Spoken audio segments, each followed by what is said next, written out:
जागरूक रहिए। तो यह सवाल इस इलाके के लोगों से भी बनता है कि क्या आपने प्रशासन को इस बात से आगाह किया था, क्या आपने इत्तला किया था कि भाई ये कोचिंग संस्थान ऐसे चल रहे हैं, बेसमेंट में सीवर का पानी है, दिक्कत होती है। उन लोगों को भी अपनी जिम्मेदारी समझनी चाहिए ना लोगों को। मेघा जी हाँ विवेक, जो सवाल आपने उठाया ये सवाल मैंने लोगों से पूछा, स्टूडेंट से पूछा। आइए कुछ और स्टूडेंट से भी आपका सवाल तुरंत ले लेते हैं। इस तरफ आ जाइए।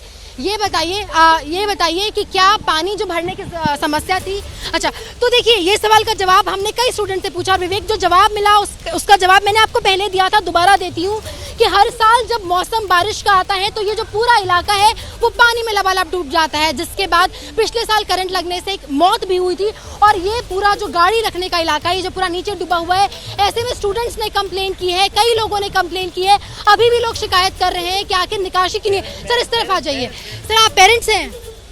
आपका बच्चा यहाँ पर पढ़ता है? हमारे साथ विवेक एक पेरेंट्स जुड़े हैं, हम उनसे बातचीत करते हैं। ये बताइए कि आपका बच्चा IAS में राव कोचिंग राव में पढ़ता है।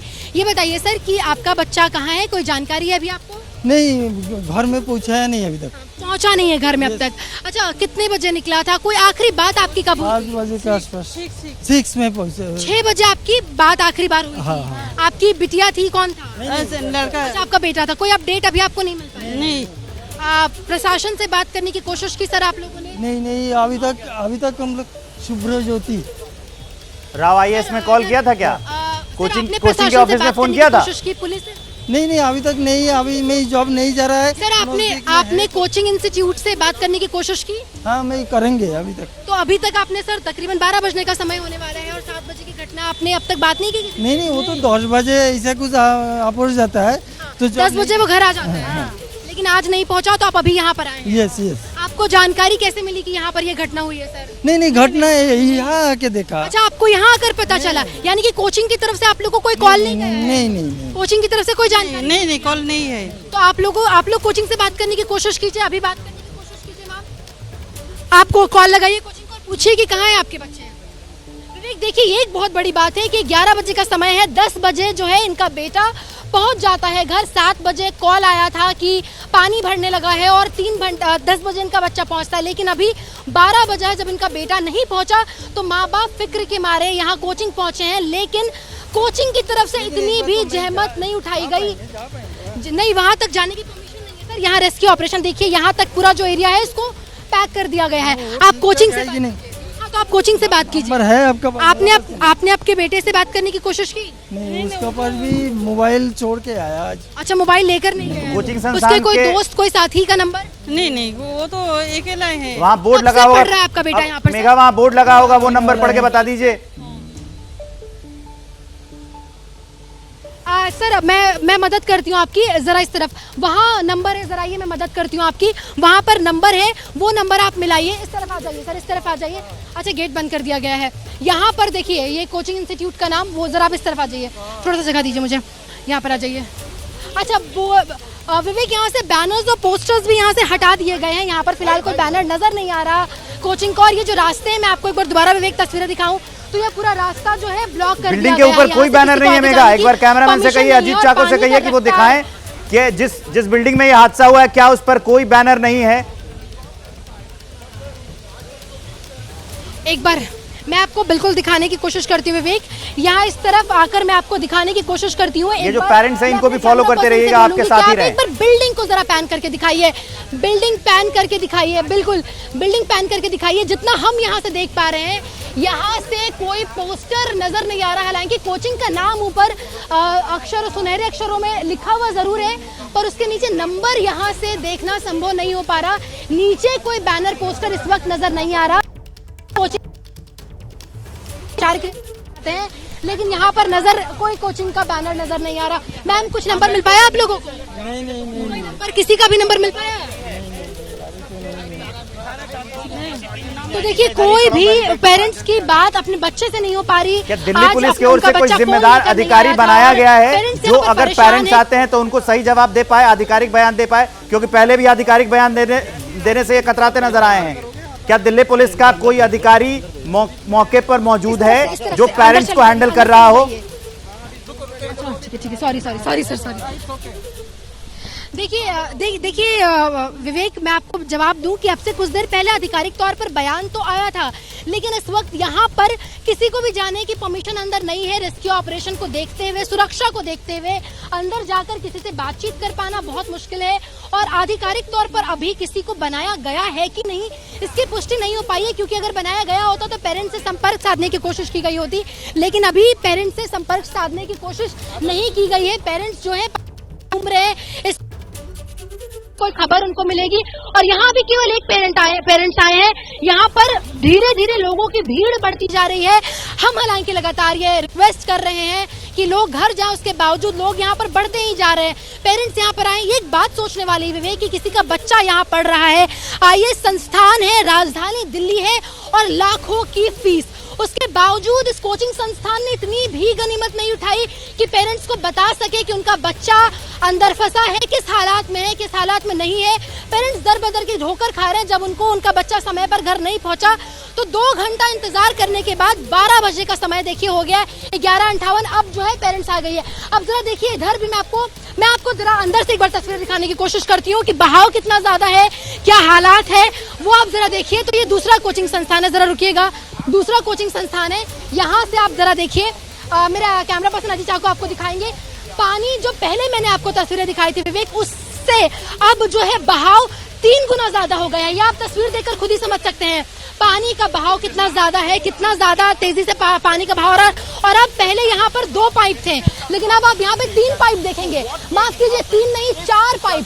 पहले तो 2 पाइप अंदर है, यानी कि 2-2 पाइप दोनों तरफ लगाए गए थे, लेकिन अब मुझे यहाँ पे 4 पाइप नजर आ रहे हैं और 2 पाइप अंदर भी। अभी भी टीम जो है लगातार बाहर आ रही है। सर कोई अपडेट कुछ बताएंगे? सर कोई अपडेट, क्या अपडेट है अंदर? काम चल रहा है, पंपिंग कर रहे हैं दिल्ली। पंपिंग सर अंदर अभी और कोई स्टूडेंट फंसा हुआ है? नहीं, अभी कह नहीं सकते। सर कितना पानी और अंदर फंसा हुआ है ये बता दीजिए, कितना पानी अंदर और है? सर एक बार राव कोचिंग के ऑफिशियल्स कहाँ हैं? ये अंदर से आ रहे हैं। इतना राव भरा हुआ कोचिंग के ऑफिशियल्स कहाँ हैं? कोई खबर है इनको? 5-6 फीट पानी अभी भी है। सर तो कब तक क्या लगता है नहीं कह सकते कितनी देर लगेगी, मशीन है काम कर रही है। सर अंदर और कोई स्टूडेंट के फंसे होने की संभावना? ये भी कुछ नहीं कह सकते, अभी लगे हुए हैं आदमी काम पे। सर 2 और स्टूडेंट्स को रेस्क्यू किया गया था, उनकी हालत कैसी है अभी? उसके बारे में अभी नहीं, वो ट्रांसपोर्ट किए हुए हैं, हॉस्पिटल से पता चलेगा। तो अंदर अभी क्या अपडेट है, कितना समय और लग सकता है, क्योंकि पाइप्स की संख्या बढ़ा दी गई है? नहीं बढ़ा दी है, इससे ज़्यादा वहाँ पे जो पंप है वो लग नहीं सकते, जगह नहीं है, क्योंकि उसमें पेट्रोल है। अगर ज़्यादा हीट वगैरह होगी तो सर अंदर फर्नीचर वगैरह, अंदर की क्या तस्वीर है? आप लोग अंदर पहुंच पा रहे हैं? नहीं, अंदर तो हो गए, लेकिन वहाँ पे सारा सामान फ्लोट कर रहे हैं। अच्छा, सारा सामान ऊपर चढ़ने लगा है। हाँ। अभी कुछ भी अंदर पता नहीं चल रहा। ऐसे हाँ, क्योंकि आदमी के पेरेंट्स परेशान हो रहे हैं, वो जवाब चाहते हैं कि उनके बच्चों की हालत क्या, कुछ कह के जाइए। थोड़ा 1 घंटे के आसपास और लगेगा, फिर पानी जैसे ही हम उसके अंदर खड़े होने लायक हो जाएंगे तो जल्दी पता चल जाएगा। ये आधिकारिक बयान है जिसका इंतजार एबीपी न्यूज कर रही थी, और सबसे पहले एक्सक्लूसिव हमने ये बात सामने रखा है। आपको मैं दिखाऊं तो जैसा मैंने आपको तस्वीरों के माध्यम से बताया था, वो आधिकारिक तौर पर भी पुष्टि हो गई है। पाइप्स की संख्या पहले 4 थी, अपडेट मैंने दिया था 1 घंटे पहले, अब पाइप्स की संख्या को बढ़ाकर 6 कर दिया गया है, यानी कि पानी अभी भी 5 से 7 फीट, जो आधिकारिक तौर पर भी पुष्टि की गई, पानी अभी भी भरा हुआ है। सारा जो सामान है वो ऊपर फ्लॉट कर रहा है। अंदर कितने बच्चे फंसे हुए हैं, अंदर क्या तस्वीर है, ये अभी कोई भी बोलने से कतरा रहा है, लेकिन इनसे बातचीत करके जो समझ आया वो यही है कि अभी भी अंदर फंसे हुए बच्चे हैं।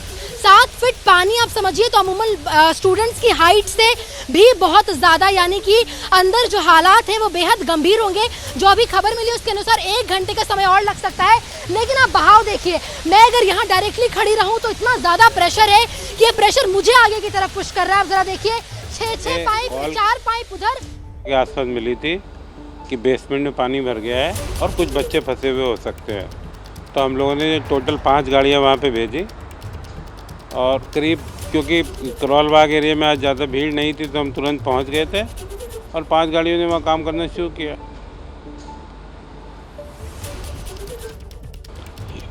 ये देखिए, जब कॉल मिली थी ये बताया गया था कुछ बच्चे फंसे हुए थे वहाँ पे। शुरू में जब हम गए तो क्योंकि बेसमेंट पूरा पानी से भरा हुआ था ऊपर तक, और उससे पानी बाहर आ रहा था और सड़क पे भी पानी भरा हुआ था, तो शुरू में तो आप ये देखिए हम पानी निकाल रहे थे, वो पानी वापस आ रहा था क्योंकि सड़क ऑलरेडी पानी से लबालब भरी हुई थी। पर जैसे जैसे जो है बारिश का पानी रिसीड हुआ, फिर हमने जो है बेसमेंट से पंप लगा के जो पानी निकाले, तो हमें जो है पहले एक बच्ची की वो मिली, बॉडी मिली, और उसके बाद फिर दूसरी बच्ची की बॉडी मिली। काम अभी भी जो है हमारा रेस्क्यू का काम चालू है। 2 से 3 बच्चे ही शुरू में बताए गए थे, तो 2 बच्चे हमें मिल चुके हैं, तो तीसरे की तलाश जारी है अभी। नहीं, यही मैंने आपको बताया कि 2 से 3 बच्चे फंसे होने की अभी जो बता रहे हैं वहाँ पे जो और लोग भी थे कि 2 से 3 बच्चों के फंसे होने की संभावना थी। तो 2 बच्चे हमें मिल चुके हैं, तो 1 बच्चा और है, उसी को हम लोग अभी ढूंढ रहे हैं और मुझे लगता है 1 घंटे के अंदर में वाटर लेवल और नीचे चला जाएगा, तो उसके बाद जो है हमें अगर वो बच्चा है अभी तो हमें ज़रूर मिल जाएगा। नहीं, देखिए, रेस्क्यू करने में सबसे बड़ी परेशानी ये थी, जब हमें कॉल दी गई थी पूरा बेसमेंट पानी से लबालब भरा हुआ था, सड़क पे भी पानी था, तो जो हम पानी निकाल के सड़क पे कहीं भी फेंकते थे वो पानी वापस जा रहा था। ये जब धीरे धीरे जो है पानी हमारा जो है रिसीड हो गया, मतलब धीरे धीरे अपने आप जब सड़कों और नालियों में कम हो गया, उसके बाद से ये रेस्क्यू ऑपरेशन में गति आई, मतलब पानी जो है बेसमेंट का कम आ, क्योंकि पानी इतना गंदा था, उसमें कुछ दिख नहीं रहा था और उसके अंदर जाना मैनुअली पॉसिबल नहीं था। तो जब पानी थोड़ा कम हुआ, मतलब बेसमेंट की छत से और नीचे, तो फिर हमें जो है वो लड़की एक बच्ची मिली, उसके बाद जो और पानी कम हुआ तो दूसरी बच्ची मिल गई। अभी बस थोड़ी देर मुझे लगता है कि हमें जो है पूरा ऑपरेशन हमारा काम मतलब ख़त्म हो जाएगा। देखिए, ये तो गलती तो ये अब जांच के आदेश दे दिए गवर्नमेंट ने होगी, क्योंकि बारिश बहुत हैवी रेन हुई थी और बारिश में पानी भरता है। यहाँ वहाँ पे मैं एक देख रहा था अभी कि बताया मेरे को एक लड़के ने वहाँ पे कि सर पानी हर बार भरता है, पर इस बार पता नहीं अचानक इतनी तेज़ी से पानी भरा कि हमें बाहर निकलने का समय नहीं निकल पाया, मतलब नहीं मिल पाया, हम बाहर नहीं निकल पाए। 30 बच्चे करीब बता रहे थे वो लोग थे, काफ़ी लोग निकल गए, 2-3 बच्चे जो रह गए, क्योंकि पानी वो ये बता रहे पानी भरने में 5 मिनट से ज़्यादा का टाइम लगा नहीं। तो पानी कैसे इतनी तेज़ी से भर गया, इतनी तेज़ बारिश हुई या सारा पानी उधर कैसे आ गया, ये एक जांच का विषय हो सकता है। We received a call around 7 और 7:20 दैट हम सूचनाओं के युग में जी रहे हैं, जब सूचनाएं आदान प्रदान करना इतना आसान है, सबके पास फोन है। हम उस चिट्ठी वाले युग में नहीं है, हम टेलीग्राम वाले युग में नहीं है। अतुल गर्ग को अब तक यह नहीं पता है कि वहां पर 2 डेड बॉडीज निकाली जा चुकी हैं और 2 स्टूडेंट को अस्पताल भेजा जा चुका है। एक्चुअल संख्या नहीं पता है। हालांकि रेस्क्यू ऑपरेशन का काम चल रहा है, लेकिन अगर इनके पास इतनी ही सूचना का अभाव रहेगा तो सोचिए हम किस पर भरोसा करेंगे। इनके पास तक सूचना नहीं है। मैं जब से आपको खबर दिखा रहा हूं तब से मैं आपको यह बता रहा हूं और लगातार यह दिखा रहा हूं तस्वीरों के साथ। पहले एक डेड बॉडी निकलती है छात्रा की, फिर दूसरी डेड बॉडी निकलती है छात्रा की, उसके बाद 2 स्टूडेंट निकलते हैं जिसकी तस्वीर मैं आपको टीवी स्क्रीन पर दिखा रहा हूं। देखिए ये व्हाइट कलर की एम्बुलेंस जा रही है। 4 तो हम गिन चुके हैं, आपको टीवी पर दिखाते दिखाते आप घर पर बैठे बैठे गिन चुके हैं। और ये अतुल गर्ग ये कह रहे हैं कि 3 छात्रों की अभी तक खबर थी, इनके पास खुद सूचना अपडेट नहीं हो पाई है। ये कितना गैर जिम्मेदाराना रवैया है। किसकी किसकी जिम्मेदारी तय करेंगे और किसको किसको कोसेंगे इस गैर जिम्मेदाराना रवैये के लिए। वो जो राव IAS कोचिंग है, जो पैसे लेता होगा बच्चों को पढ़ाने के लिए, एक मोटी रकम वसूलता होगा और उसने ये व्यवस्था नहीं की। अगर ये चीज हुई भी तो अब तक कोई आधिकारिक बयान क्यों नहीं सामने आया? अब तक उसका कोई अधिकारी क्यों नहीं सामने आया? अब तक किसी ने कोई यह बयान क्यों नहीं दिया कि आखिरकार कितने छात्र वहां पर थे? अपडेट मैं आपको दे रहा हूं, ग्राउंड जीरो पर लिए चलता हूं। रिया मेरे सहयोगी जुड़ गई हैं उनके पास। रिया, क्या हो रहा है वहां पर? देखिए विवेक, यहाँ पर जो गुस्सा है छात्रों का वो साफ दिख रहा है। आप तस्वीरों में आपको नजर आएगा, यहाँ पर जो छात्र हैं बड़ी संख्या में इकट्ठा हैं और जो नारेबाजी है प्रशासन के खिलाफ वो यहाँ पर की जा रही है। छतों पर भी जो है छात्र, वो वहाँ पर सीढ़ियों पर भी आपको छात्र खड़े नजर आएंगे। तो भीड़ जो है वो यहाँ पर लगातार बढ़ती जा रही है और उस भीड़ पर काबू पाना, साथ ही साथ में रेस्क्यू ऑपरेशन भी चलाना, ये दोनों कामों को एक साथ करने में जरूर प्रशासन को दिक्कतें आ रही, क्योंकि देखिए जो छात्रों की भीड़ है वो यहाँ पर बहुत ज्यादा है। ये जो पूरा हब है दिल्ली में, कोचिंग्स का ये हब है, ये छात्र यहाँ पर इकट्ठा है। छतों पर भी आपको जो छात्र हैं वो नजर आएंगे। तो ये अपील जरूर इनसे लगातार की जा रही है कि यहाँ पर रेस्क्यू ऑपरेशन चलने दें, लेकिन यहाँ पर छात्रों का इकट्ठे होने का सिलसिला जारी है। जो गुस्सा है वो लगातार बना हुआ है और छात्रों का जमावड़ा तो है ही, साथ ही साथ जो राजनीतिक जमावड़ा है वो भी यहाँ पर मौजूद है। दिल्ली बीजेपी प्रदेश अध्यक्ष वीरेंद्र सचदेवा, नई दिल्ली से सांसद बांसुरी स्वराज, दिल्ली की मेयर शैली ओबेरॉय, साथ ही साथ MLA दुर्गेश पाठक, DCP सेंट्रल, NDRF के तमाम अधिकारी सब यहाँ पर मौजूद हैं। लेकिन ऐसे में एक सवाल ये भी है कि जब इतने सब यहाँ पर मौजूद हैं और छात्रों का गुस्सा इतना ज्यादा है, तो फिर अभी तक भी इस कोचिंग के इस कोचिंग से आधिकारिक तौर पर बात क्यों नहीं हो पाई है, क्योंकि देखिए बिल्कुल सामने की तस्वीर आपको दिखा रहे हैं हम आपको राव स्टडी सेंटर की, और यहाँ पर ये वो बेसमेंट जिसमें जो रेस्क्यू ऑपरेशन चल रहा है, एनडीआरएफ की टीम्स आपको नजर आएंगी, यहाँ पर दिल्ली पुलिस भी आपको नजर आएगी, और रेस्क्यू ऑपरेशन जिसको लगातार चलाया जा रहा है। ऐसे में सवाल यही कि जो फैक्ट्स हैं वो क्यों नहीं एस्टैब्लिश हो पा रहे हैं, क्योंकि पहले केवल 2 से 3 छात्रों के फंसने की खबर थी, अब 2 डेड बॉडीज और 2 छात्रों को रेस्क्यू किया गया। देखिए ये भीड़, इसको दिखाना बेहद ज्यादा जरूरी है और लोगों से ये अपील करनी भी जरूरी है कि यहाँ पर जो भीड़ है वो बहुत ज्यादा ना लगाए। बहुत ज्यादा छात्र यहाँ पर इकट्ठा हो गए हैं, ऐसे में रेस्क्यू ऑपरेशन को चलाने में बहुत ज्यादा दिक्कतों का सामना करना पड़ रहा है। यहाँ पर जो स्थिति है देखिए बहुत ज्यादा नाजुक बनी हुई है, प्रशासन को बहुत ज्यादा दिक्कतें आ रही हैं यहाँ पर, और ये देखिए जो धक्का मुक्की है बहुत ज्यादा यहाँ पर। और रिया आप मेरे साथ बने रहिए, ये तस्वीरें आ गई हैं बिल्कुल एक्सक्लूसिव जो हम आपको दिखा रहे हैं, लगातार अपडेट दे रहे हैं। ये बेसमेंट के अंदर जो रेस्क्यू ऑपरेशन चलाया जा रहा है, जो सामान बिखरा पड़ा है उसकी तस्वीर हम आपको दिखा रहे हैं, एक एक फ्रेम हम आपको दिखाएंगे। मैं आपको बताता रहूंगा कि बेसमेंट के अंदर क्या चल रहा है, कैसे रेस्क्यू किया जा रहा है, कैसे छात्र वहां पर थे, कैसे पानी भर रहा था, इस सबका अंदाजा आप लगाइए। आपको वहां पर देखिए एक वो खिड़की दिखाई दे रही है और यहाँ पर कुछ रेस्क्यू करने वाले लोग भी दिखाई दे रहे हैं। सीढ़ियां हैं, इसके बगल से ये ली गई तस्वीरें हैं। ऊपर का एक हिस्सा आप सोचिए, अब इन तस्वीरों को जरा मैं आपको समझाने की कोशिश करता हूं कि ये जो ऊपर का हिस्सा है आपको ये पता चलेगा। अब ये तस्वीरें हो गई हैं बड़ी, यहां मैं आपको दिखाने की कोशिश करता हूं। पानी यहां तक भरा है, यहां से कुछ लोग झांक रहे हैं। ये ऊपर जो सीढ़ियां आ रही हैं यहां तक आदमी का सर लग गया है, तो आप अंदाजा लगाइए ये जो पिलर है यहां तक डूबा हुआ है, तो 12 फीट जो पानी बताया जा रहा है ये बड़ी आसानी से होगा। ये अंदर की तस्वीर सामने आ गई है। ये जो सीढ़ियां हैं, अगर ये सीढ़ियों की रेलिंग का एक हिस्सा है तो ये पूरी सीढ़ियां डूबी है, मतलब कि अंदर और गहराई है, पानी और ज्यादा गहरा है। ये एक्सक्लूसिव तस्वीर हम आपको एबीपी न्यूज पर उस लाइब्रेरी की, राव आईएएस लाइब्रेरी के अंदर की तस्वीर दिखा रहे हैं जिसमें छात्रों के फंसे होने की खबर है, जिसमें से अब तक 2 डेड बॉडीज निकाली जा चुकी हैं, 2 छात्रों को अस्पताल भेजा जा चुका है। अब तक इसके अंदर कितने छात्र फंसे हैं इस पर कोई आधिकारिक बयान नहीं आया है। मोटा मोटी जवाब सामने आ रहा है, लोग बता रहे हैं कि छात्र फंसे हुए हैं, लेकिन कितने हैं अब तक इस बारे में कोई सूचना नहीं है, कोई जानकारी नहीं है, किसी अधिकारी ने कुछ नहीं बोला है। सिर्फ ये बताया जा रहा है कि छात्र फंसे थे, 7 बजे की कॉल आई थी। मैं आपको ये खबर 12:10 पर अब तक लगातार बता रहा हूं। 7 बजे की कॉल है, 12:10 पर 12 फीट पानी नहीं निकाला जा सका है राजधानी दिल्ली में। यह कितनी शर्मनाक बात है हमारे सिस्टम के लिए, हमारे लिए, हमारे नेताओं के लिए, वहां के प्रशासनिक अधिकारियों के लिए, वो जो कोचिंग संस्थान है उसके ऑफिशियल्स के लिए, कि अब तक वहां पर छात्र कितने फंसे हैं ये तक हम पता नहीं लगा पाए हैं। मेगा ग्राउंड जीरो से जुड़ी हुई है, सीधा आपको उनके पास लिए चलता हूं। मेगा अपडेट क्या है फिलहाल बताइए। सर वो कर नहीं रहे हैं, लाइट पे होने वाले।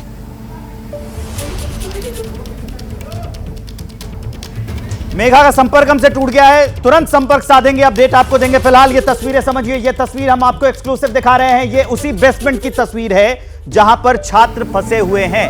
आपको अंदाजा लग जाएगा कि पानी कितना ज्यादा है, कितना ज्यादा पानी भर गया था। आपको वो सीढ़ियों से ली गई तस्वीर दिखाई दे रही है, यहां से कुछ लोग झांक रहे हैं और उनका सर जो है ऊपर चिपक रहा है, मतलब नीचे और गहरा पानी है, नीचे गहरा पानी भरा हुआ है। जो बताया जा रहा है कि 12 फीट के आसपास तो पानी होगा। पानी निकाला भी जा रहा है, लेकिन अभी तक अपडेट ये है कि 7 फीट के आसपास तो पानी होगा ही होगा। एक बार फिर से जिन लोगों ने अभी अपना टीवी स्क्रीन खोला है उनके लिए मैं खबर बताने जा रहा हूं कि दिल्ली के ओल्ड राजेंद्र नगर में बेसमेंट में 3 छात्रों के फंसे होने की खबर पहले आई थी। अब जो है ये संख्या कुछ भी हो सकती है। कितने छात्र फंसे हैं इसके बारे में कोई आधिकारिक बयान नहीं आया है। बेसमेंट में बारिश का पानी भरने से छात्र फंस गए थे, फिर बताया जा रहा है कि सीवर लाइन फट गई थी, उसकी वजह से दमकल की टीम पहुंची बेसमेंट में। रेस्क्यू ऑपरेशन वहां पर लगातार चलाया जा रहा है, एनडीआरएफ की टीम पहुंची है, वहां पर भी लगातार रेस्क्यू ऑपरेशन जो है वो चलाया जा रहा है। अब तक वहां से 2 डेड बॉडीज जो हैं वो निकाली जा चुकी हैं, 2 स्टूडेंट को अस्पताल भेजा जा चुका है।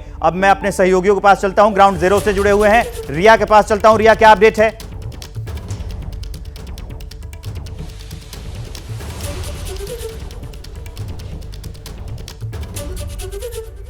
मेघा के पास मैं लिए चलता हूं आपको, वो उनसे मेरा संपर्क जुड़ गया है। मेघा अपडेट क्या है?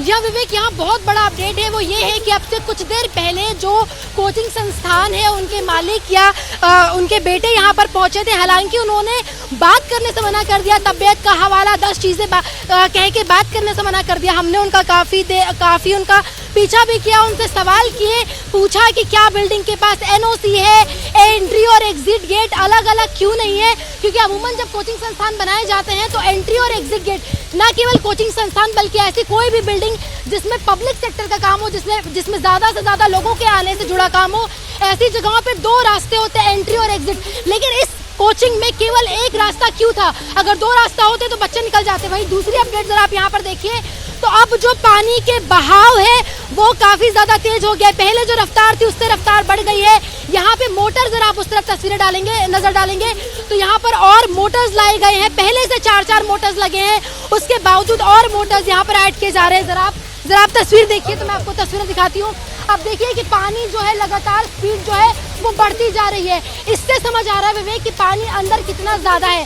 पेरेंट्स परेशान है, लगातार कोचिंग संस्थान से बात करने की कोशिश कर रहे हैं, लेकिन कोचिंग संस्थान जवाब देने से आनाकानी कर रहे हैं। लेकिन अभी यहाँ पर कोचिंग के ओनर पहुंचे थे, सवालों से बचकर भागते हुए नजर आए, तबीयत का हवाला दिया, कई तरह के बहाने करके पुलिस की सहायता से वो यहाँ से निकल गए। फिलहाल जवाब नहीं दिया, लेकिन अभी हम लगातार कोशिश कर रहे हैं कि कोचिंग के ओनर से संपर्क साधा जाए और बात किया जाए कि आखिर क्या उनके पास एनओसी थे, एग्जिट और एंट्री पॉइंट अलग अलग क्यों नहीं थे, ये पानी का बहाव ऐसा क्यों है, लाइब्रेरी में बेसमेंट में लाइब्रेरी क्यों थी और हालात ऐसे क्यों थे कि इतना नीचे होने के बावजूद रास्ता इतना नॉर्मल और पतला था जिससे बच्चे एक साथ ज्यादा नहीं निकल सकते थे। अगर रास्ता बड़ा होता, जितना अमूमन गेट्स होते हैं, तो बच्चे ज्यादा से ज्यादा निकल सकते हैं। ऐसे कई सवाल हैं जो इस वक्त एबीपी न्यूज लगातार पूछ रहा है। अब तक जो फैक्ट निकलकर सामने आए हैं ना मेघा, अब तक जो फैक्ट निकलकर सामने आए हैं उसमें भी जो है कई कॉन्ट्रडिक्शन है, कई विरोधाभास है। मैं आपको अब ये बताने जा रहा हूं,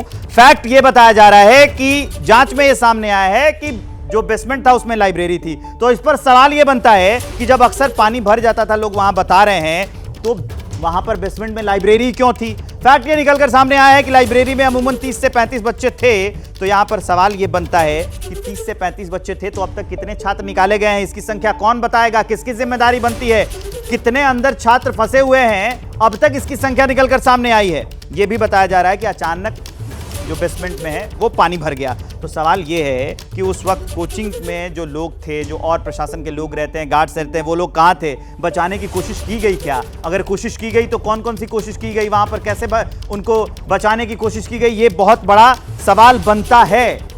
ये ऐसे कि अगर ये भी कहा जा रहा है, जो जांच में बात निकलकर सामने आई है कि छात्र बेसमेंट में बेंच के ऊपर खड़े, पानी आ रहा होगा तो बहुत लाजमी है कि वो उसके ऊपर जान बचाने के लिए खड़े हो गए हैं। तो क्या दूसरा रास्ता नहीं था? क्या अलग से कोई रास्ता नहीं बनाया गया था? पानी के दबाव में जो कांच लगे थे बेसमेंट में, जिससे अलग किया जा रहा होगा, और वो फट गया तो पानी का दबाव कितना था? दिव्यांकर, अस्पताल से क्या अपडेट है, बताइए जरा।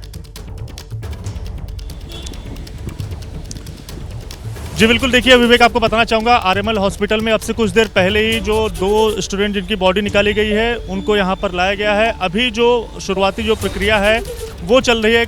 कई जो पुलिस अधिकारी हैं वो हॉस्पिटल के अंदर ही मौजूद हैं। तस्वीरें हम एक बार आपको दिखा देते हैं। इसी हॉस्पिटल में बच्चों को लाया गया और जो जानकारी मिली है, जो कई स्टूडेंट जो साथ में आए हैं, जो उनके परिचित हैं या फिर उनके साथ कई सालों से बीते तैयारी कर रहे थे, उसके हिसाब से जो जानकारी मिली है कि जो स्टूडेंट है जिसकी डेथ हुई है, एक स्टूडेंट के बारे में ये जानकारी मिली है कि उसके जो पेरेंट्स हैं वो तेलंगाना के रहने वाले हैं। लड़की जो है वो वैसे मूलतः बिहार से है, लेकिन उसके पेरेंट्स चूँकि तेलंगाना में रहते हैं और पिछले बीते 1.5 से 2 साल से वो यहीं पर तैयारी कर रही थी। और शाम के तकरीबन 7 बजे के आसपास लगातार जब बेसमेंट में पानी भरने शुरू हुआ तो उस समय तकरीबन 8 बच्चे जो है वो फंसे हुए थे और 8 बच्चों में से 5 बच्चे जो हैं वो शुरू में वहाँ से किसी तरह से वहाँ से निकल पाए और 3 बच्चे लगातार वहाँ पर फंसे रह गए और काफ़ी ज़्यादा उन्होंने मदद के लिए गुहार लगाई, एक दूसरे से हेल्प मांगने की कोशिश की, लेकिन 3 बच्चों में से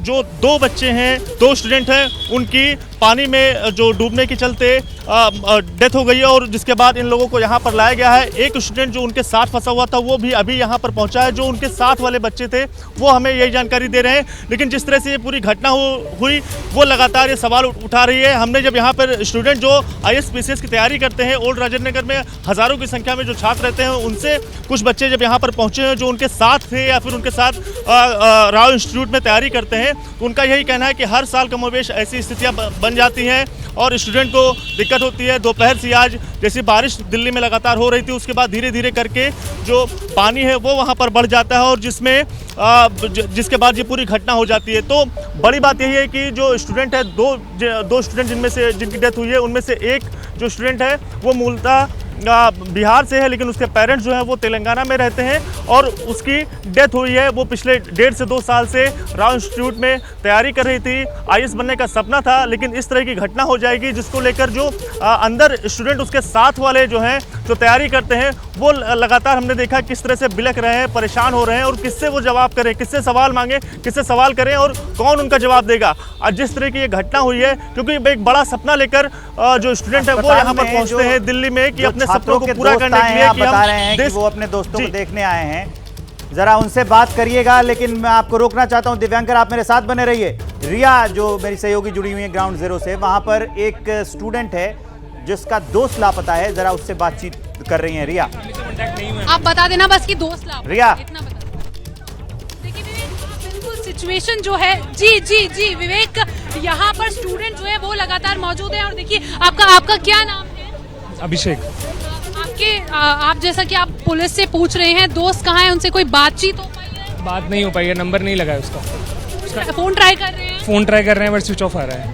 यहीं पर थे वो जब आपकी उनसे आखिरी बार बात हुई थी? आपको हाँ, दोपहर में बात हुई थी। दोपहर में बात हुई थी। वो यूजुअली पढ़ाई के लिए यहाँ पर आते हैं?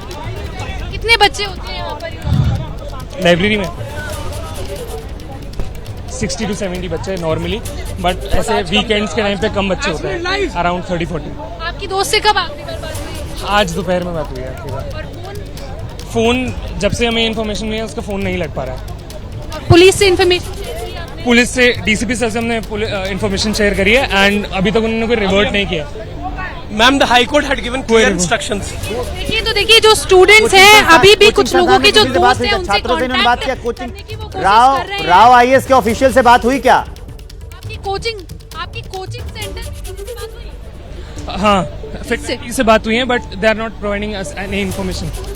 उनके पास कोई आइडिया नहीं, होने कोई आइडिया नहीं। और कोई जो ऑफिशियल जो कांटेक्ट नंबर्स हैं कोचिंग के, उन पर आपने बात? हमने फैकल्टी से बात करी है जो कि थे उस समय इंस्टीट्यूट में and they are not providing us any information. Ma'am, ये जो साथ वाली बिल्डिंग है यहाँ पे 1 हफ्ता पहले भी फ्लडिंग हुई थी, 2 हफ्ते पहले, जिससे मोटर से पाइप से निकाला गया पानी। सिमिलरली 1 हफ्ता पहले नीलेश राय जो हमारा एक एस्पिरेंट दोस्त था पटेल नगर में, सिमिलर तरीके से उसकी डेथ हुई है, उसको भी पानी से टच हुआ, इलेक्ट्रिक्यूशन हुई। हाई कोर्ट की क्लियर इंस्ट्रक्शन थी कि बेसमेंट जिसमें एंट्री एग्जिट पॉइंट नहीं है दोनों साइड से, वहां पे सर हम पूरा बताएंगे यहाँ पे सच। देखिए तो यहाँ पर जो स्टूडेंट्स हैं उनका यही कहना है कि ये जो यहाँ पर जो व्यवस्था है वो सही नहीं थी और इनका जो दोस्त है वो मिल नहीं पाया है। कॉल करने की कोशिश कर रहे हैं, दोपहर में आखिरी बार बात हुई थी और अभी तक कोई कांटेक्ट एस्टैब्लिश नहीं हो पाया। देखिए मेरे साथ एक और स्टूडेंट मौजूद है, इनका कहना है कि इन्होंने लाइब्रेरी जो बेसमेंट में है यहाँ पर उसको लेकर इन्होंने RTI फाइल की थी। क्या दिखा रहे हैं, क्या इन्फॉर्मेशन है? मैम, मैंने मार्च में RTI फाइल की थी कि जो बेसमेंट में लाइब्रेरी चलती है उनका SOP क्या है। एक SOP होना चाहिए ना कि जो लाइब्रेरी ओपन हो रही है उसमें फायर सेफ्टी का क्या ऑडिट है और अब तक कितनी डेथ ऑलरेडी हो चुकी है। तो ये मैंने सब इन्फॉर्मेशन मांगी थी। तो दिल्ली फायर सेफ्टी का रिप्लाई था, उसमें ये था, उन्होंने कहा कि हम ऐसा कोई डेटाबेस मेंटेन नहीं करते हैं और ऐसा कोई SOP भी नहीं है बेसमेंट में लाइब्रेरीज खोलने के लिए। सो कुल मिला के मैम ये है कि देखिए जो आप कहते हैं मौलिक अधिकार की राइट टू लाइफ हमारा फंडामेंटल राइट्स है, आप ये कि जब आप घर से बाहर निकल रहे हैं तो आप जिम्मेदार रखिए कि आपको जिंदा रहना है। तो देखिए यहाँ पर RTI भी फाइल की गई थी, स्टूडेंट्स बता रहे हैं, और यहाँ पर स्टूडेंट्स जरूर गुस्से में नजर आ रहे हैं और बेहद लाचार भी स्टूडेंट्स हैं। देखिए आप तस्वीरों में देख पाएंगे अपने दोस्त को यहाँ पर लगातार ढूंढते, उनसे बातचीत करने की कोशिश करते। परेशान स्टूडेंट्स भी यहाँ पर नजर आएंगे। देखिए दिक्कत क्या आ रही है, क्योंकि बेसमेंट में पानी भरा है तो वहाँ पर इलेक्ट्रिसिटी जो है, बिजली वहाँ पर पहुँच नहीं पा रही है, रोशनी नहीं है, टॉर्चेस की मदद से काम किया जा रहा है, रात का समय है, तो ऐसे में इस रेस्क्यू ऑपरेशन को आगे बढ़ाने में दिक्कतें जरूर सामने आ रही है। स्टूडेंट्स की भीड़ है और देखिए यहाँ पर जिनके दोस्त लापता हैं वो लगातार पुलिस से कांटेक्ट कर रहे हैं, वो फोन करने की कोशिश कर रहे हैं। जिन स्टूडेंट्स के दोस्त लापता हैं उन्होंने कोचिंग से भी बात करने की कोशिश की, जिन फैकल्टी को, क्या जो छात्र यहाँ पे पहले पढ़ाई करता था या फिर आज पढ़ाई करने आया हो और चला गया हो, उससे बात कर सकती हैं आप इस भीड़ में? क्या वैसा भी कोई छात्र है जो यहाँ पढ़ाई करता हो, आज भी आया था और पहले चला गया हो? जरा पता करिए। जी विवेक, बिल्कुल बिल्कुल बिल्कुल मैं पता करने की यहाँ पर कोशिश करूंगी, लेकिन अभी स्थिति यहाँ पर ये है कि छात्रों में आक्रोश जो है वो बहुत ज्यादा है। कैश काउस की तरह ट्रीट करा जा रहा है। This is a tragic man made disaster. This is a man made disaster. MCD, police सब मिली हुई है। इन सब ने कौन है? कार्यकर्ता है, नेता है, छात्र है? नाम पूछ लीजिए इनका। क्या करते हैं? रास्ता बंद करके रखते हैं, फिर भी कोई एक्शन नहीं। आप स्टूडेंट? बिल्कुल स्टूडेंट, हम यहीं पे रहते हैं, 2-3 सालों से रह रहे हैं। This is a recurring incident. यहाँ पे पानी इकट्ठा होता ही होता है। सबको पता था कि बेसमेंट के अंदर पानी जा सकता है, आग लग सकती है। हाई कोर्ट की क्लियर इंस्ट्रक्शंस आई, जिसके बाद कुछ बेसमेंट्स बंद भी हुई, बट फिर करप्शन हुई, फिर लोगों ने यहाँ पे पैसे लिए, पुलिस वालों ने, एमसीडी ने, और फिर आप ये बताइए, आप क्योंकि यहाँ पर हैं, स्टूडेंट हैं, कोचिंग से कोई बात हो पाई है वहाँ पर किसी ऑफिशियल से? कोई नहीं है यहाँ पे, कोई रिप्रेजेंटेटिव नहीं है इन कोचिंग का। ये राउस आईएएस है, इनके साथ ही शुभ्रा रंजन आईएएस है। वहाँ पे भी 2 हफ्ते पहले भी फ्लडिंग हुई थी, इससे टुल्लू बम लगा के पानी निकाला गया, तब भी नोटिस नहीं लिया गया। 1 हफ्ता पहले नीलेश राय नाम का हमारा एक दोस्त, जिसका 5 अटेम्प्ट दे दिए थे, 5th अटेम्प्ट में पहली बार प्रीलिम्स क्लियर हुआ और मेंस लिखने गया, उसके पेरेंट्स पे क्या बीती होगी जब वो डेथ एक्सपायर हो गया, और तब भी ये लोग सेंसिटाइज नहीं है। देखिए बिल्कुल सेंसिटिविटी की कमी यहाँ पर जरूर है। फैकल्टी से कांटेक्ट करने की, क्योंकि टीचर्स को आप जरूर जानते होंगे, आपसे बातचीत होती होगी उनकी, फैकल्टी से कोई बातचीत? I am not a student of this institute. मैं यहाँ पे रहता हूँ आसपास। That was, I can tell you, perennial problems. ये सारी प्रॉब्लम्स एक इंसिडेंट है, ये एक इफेक्ट है, रूट कॉज पे नहीं जा रहे हैं। रूट कॉज ये है कि स्टूडेंट्स को कैश काउस की जगह ट्रीट किया जा रहा है। देखिए बिल्कुल स्टूडेंट्स का जो गुस्सा है वो यहाँ पर लगातार बना हुआ है, क्योंकि देखिए कोचिंग की तरफ से कोई आधिकारिक रिस्पांस जो है वो आ नहीं रहा है। फैकल्टी से भी कांटेक्ट यदि हो पा रहा है तो कोई जवाब नहीं मिल पा रहा है। ऐसे में ये जो रेस्क्यू ऑपरेशन है ये अभी आगे चल रहा है। अभी तक जो पानी है वो लगातार उसको निकाला जा रहा है, लेकिन खबर यही है कि केवल आधा पानी ही अभी बाहर निकाल पाए हैं जो रेस्क्यू टीम यहाँ पर मौजूद है। आप तस्वीरें देखिए, अंधेरा बहुत ज्यादा है यहाँ पर, लाइट यहाँ पर, बिजली हो नहीं सकती है क्योंकि पानी भरा हुआ है, और ऐसे में टॉर्चेस की मदद से यहाँ पर जो है पानी को बाहर निकालने की कोशिश की जा रही है, और छात्रों को भी रेस्क्यू करने की कोशिश की जा रही है। तमाम अधिकारी यहाँ पर मौजूद हैं, डीसीपी सेंट्रल भी यहाँ पर मौजूद है, एनडीआरएफ भी यहाँ पर। हमारे साथ यहाँ पर बीजेपी के स्पोक्स पर्सन आरपी सिंह भी मौजूद हैं, वो भी इस रेस्क्यू ऑपरेशन पर नजर रख रहे हैं। सर, अभी तक आपको क्या यहाँ पर अपडेट? देखिए, अपडेट यह कि 2 बच्चों की हत्या हुई है, बाकियों की जानकारी, 2 बच्चों की लाश मिली जो जानकारी है, बाकी अभी एनडीआरएफ जैसे जानकारी देगी, परंतु ये सराहम नालायकी है दिल्ली सरकार की, यहाँ की एमसीडी की।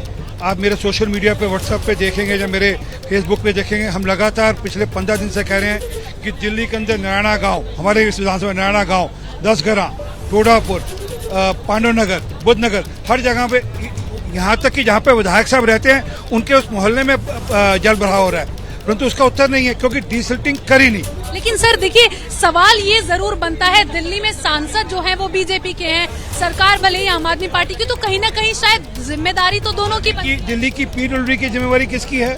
दिल्ली की एमसीडी की जिम्मेवारी किसकी है? दिल्ली के नाले साफ कराने की जिम्मेवारी किसकी है? वो सांसदों की है या विधायकों की और लोकल कॉर्पोरेटर्स के पार्षदों की है? अगर इस सड़क की डिसिल्टिंग नहीं की गई, मैं चैलेंज दे रहा हूँ, मैं आपको वीडियो भेजता हूँ, चलाइएगा जरूर। जहाँ पर विधायक साहब रहते हैं उस सड़क पर पानी का भराव होता है और लगातार कई साल से हो रहा है जब से विधायक है, परंतु उसका डिसिल्टिंग का प्रोसेस नहीं करते लोग। बिल्कुल सर, लेकिन जब इस तरह की घटना होती है, देखिए ये वो इलाका है जहाँ पर पॉलिसी मेकर्स, आने वाले फ्यूचर के पॉलिसी मेकर्स यहाँ पर पढ़ रहे हैं। ऐसे में जब इस तरह की व्यवस्था ना हो और इस तरह से किसी छात्र की जान चली जाए तो जिम्मेदारी किस पर रखी जाए? सीधा जिम्मेवारी दिल्ली सरकार की है, क्योंकि डिसिल्टिंग का काम दिल्ली सरकार को करना है, नाले साफ हो ये दिल्ली सरकार का काम। अगर नाले भरे रहेंगे तो वो पानी बैकफ्लो मारेगा। मैं आपको अभी 1 मिनट में अगर आप बोलेंगे तो आपको कुछ वीडियो दिखाता हूँ, उससे आपकी तसल्ली हो जाएगी किस प्रकार की स्थिति इस विधानसभा में है। देखिए यहाँ पर जो सिचुएशन है, राजनीतिक सिचुएशन विवेक यही है। राजनीतिक सिचुएशन अब से कुछ दिन पहले भी यही थी। मैं अक्सर ग्राउंड पर होता हूं, जब पानी की समस्या हुई थी, लोगों को पानी नहीं मिल रहा था ना, तब भी राजनीतिक सिचुएशन यही थी। आम आदमी पार्टी वाले कह रहे थे बीजेपी वाले जिम्मेदार हैं, बीजेपी वाले कह रहे थे आम आदमी पार्टी वाले जिम्मेदार हैं। अरे आपके पास सांसद हैं, एक के पास विधायक है, सब लोग ग्राउंड पे काम करते हैं, सब लोग दिल्ली के लिए चाहते हैं कि दिल्ली अच्छी बने, लेकिन फिर भी हाथ से ये बताते हैं कि ये कुछ नहीं कर रहे हैं, अपनी जिम्मेदारी नहीं निभा पा रहे हैं। उसके बाद ये हालात हैं राजधानी दिल्ली के। अब मैं आपको मेघा उपाध्याय के पास लिए चलता हूं, वहां पर रेस्क्यू कहां तक पहुंचा और उनके पास कोई जानकारी है वो हमारे साथ शेयर करेंगी। मेघा,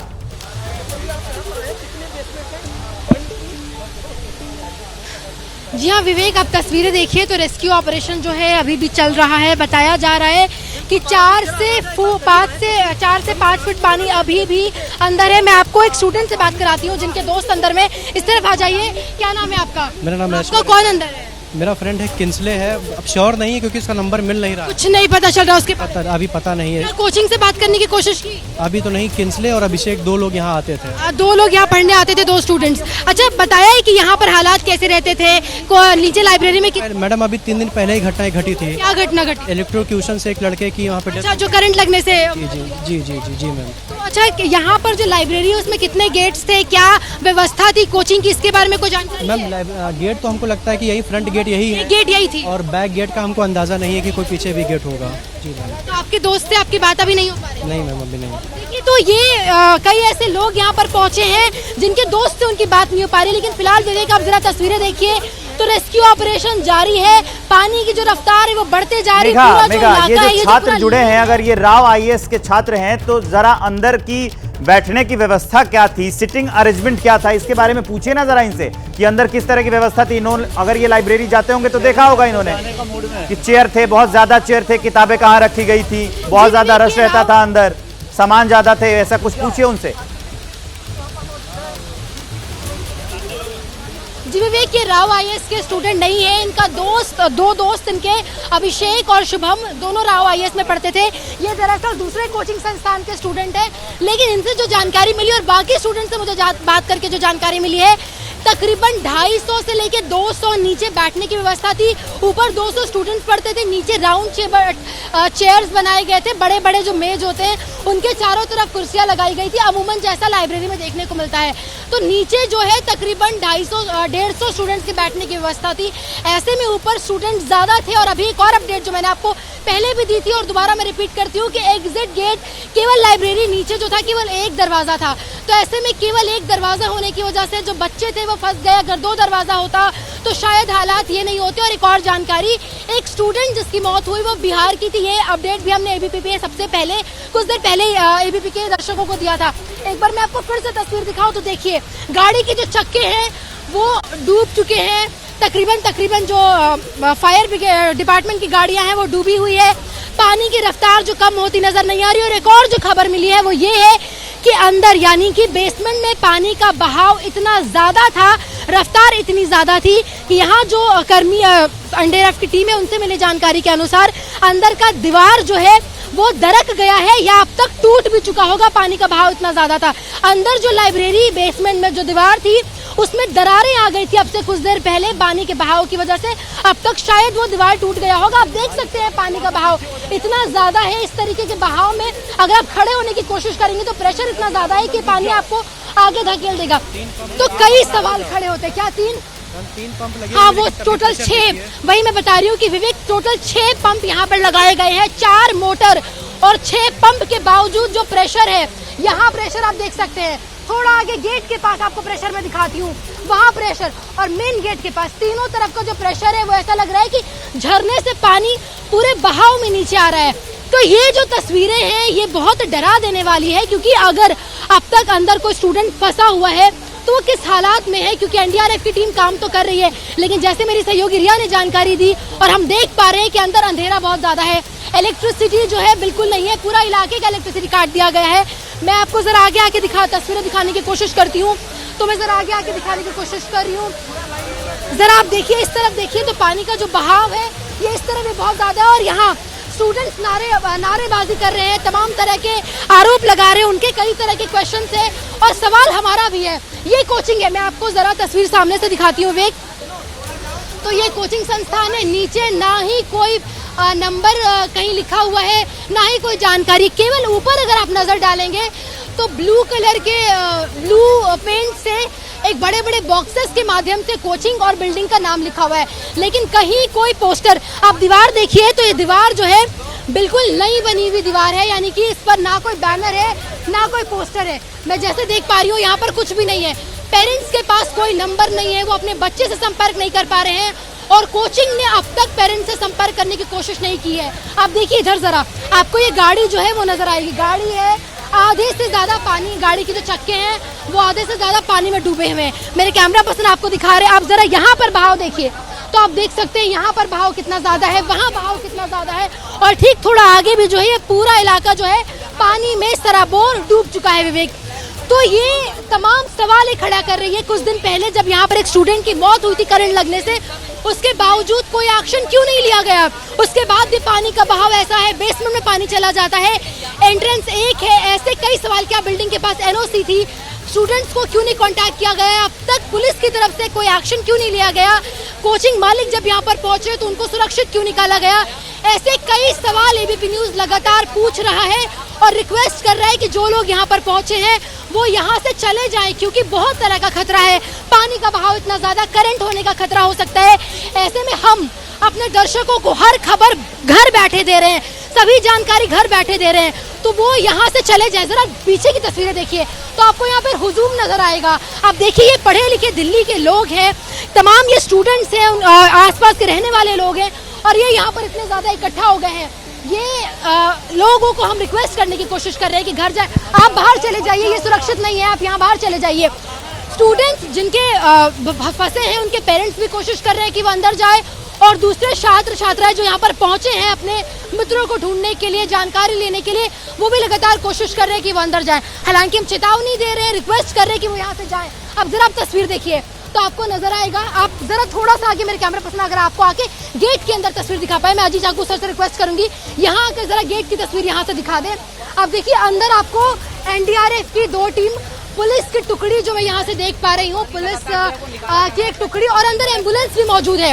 ये जानकारी एक और रिसेंट अपडेट है, अंदर गेट के अंदर जो नीचे एरिया है, बेसमेंट एरिया के ऊपर का इलाका, वहाँ पर एक एम्बुलेंस, तकरीबन 2 एनडीआरएफ की टीम भी मौजूद है। और आप एक बार इलाके की तरफ नजर डालें तो सारे बिल्डिंगों की लाइट काट दी गई है, यहाँ पर लाइट नहीं है।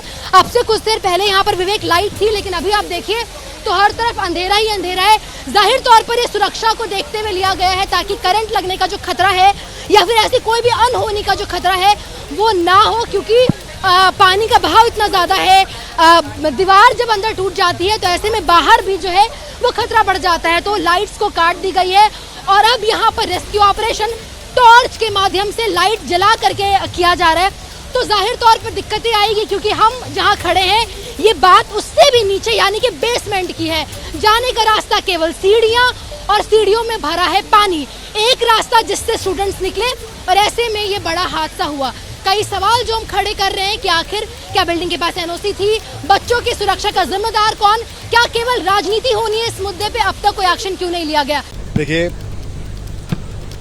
Around 7 PM we had received information कि यहाँ पे एक यूपीएससी कोचिंग सेंटर है जिसके बेसमेंट में पानी भर गया है और कुछ लोग फंसे हुए हो सकते हैं। उस इन्फॉर्मेशन पे इमीडिएटली हमने रिस्पॉन्ड करके और जो बाकी इमरजेंसी रिस्पॉन्स सर्विसेज है उनको भी हमने हमारे कमांड रूम के थ्रू इन्फॉर्म करके हमने इंश्योर किया कि यहाँ पे जो इमरजेंसी रिस्पॉन्स एंड रेस्क्यू का ऑपरेशन स्टार्ट होना है वो चीज़ स्टार्ट हो जाए।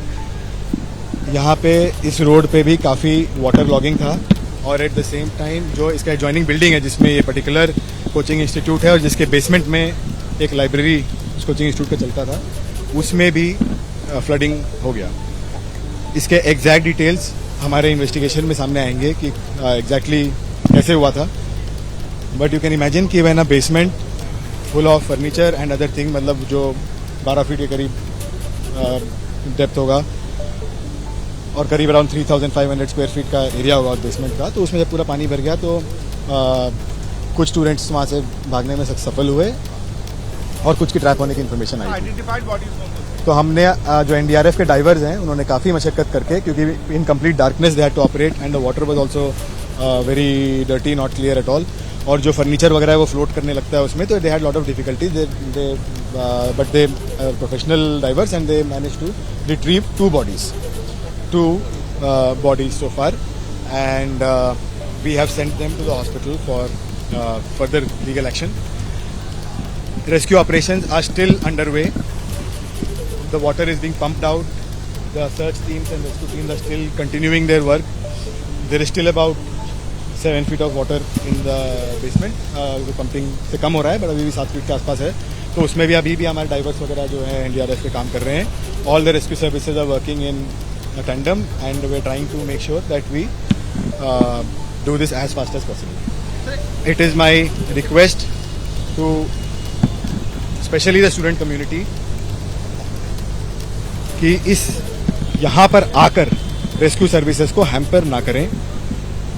We share their pain, but coming here to this spot is not the solution to any problem at all. उससे रेस्क्यू सर्विसेज और फर्दर हैम्पर होंगे और डिलेज होंगे, तो वो इस बात को समझें और अभी यहाँ पर सीन पर आकर किसी तरह का गैदरिंग ना करें. हम टाइम टू टाइम जो हमारी इन्वेस्टिगेशन होगा और जो बाकी चीज़ें होंगी उसके अपडेट भी हम देते रहेंगे. सर, ये कहा जा रहा है कि इस इलाके में जितने इंस्टीट्यूट है उसमें बेसमेंट है, उसको बिना नॉर्म्स के बनाया गया है, किसी भी this is totally the subject matter of MCD, तो I would not like to make any comment on this. आप इसमें एमसीडी आपने इस बिल्डिंग के बारे में बताइए, मालिक से बात हुई, मालिक देखिए अभी ऐसे मैंने बताया नहीं 30-35 बच्चे तो हमें नहीं लगते हैं कि फंसे हुए होंगे, क्योंकि हमारे डाइवर्स की टीम भी कंटिन्यूसली इसमें काम कर रहे हैं.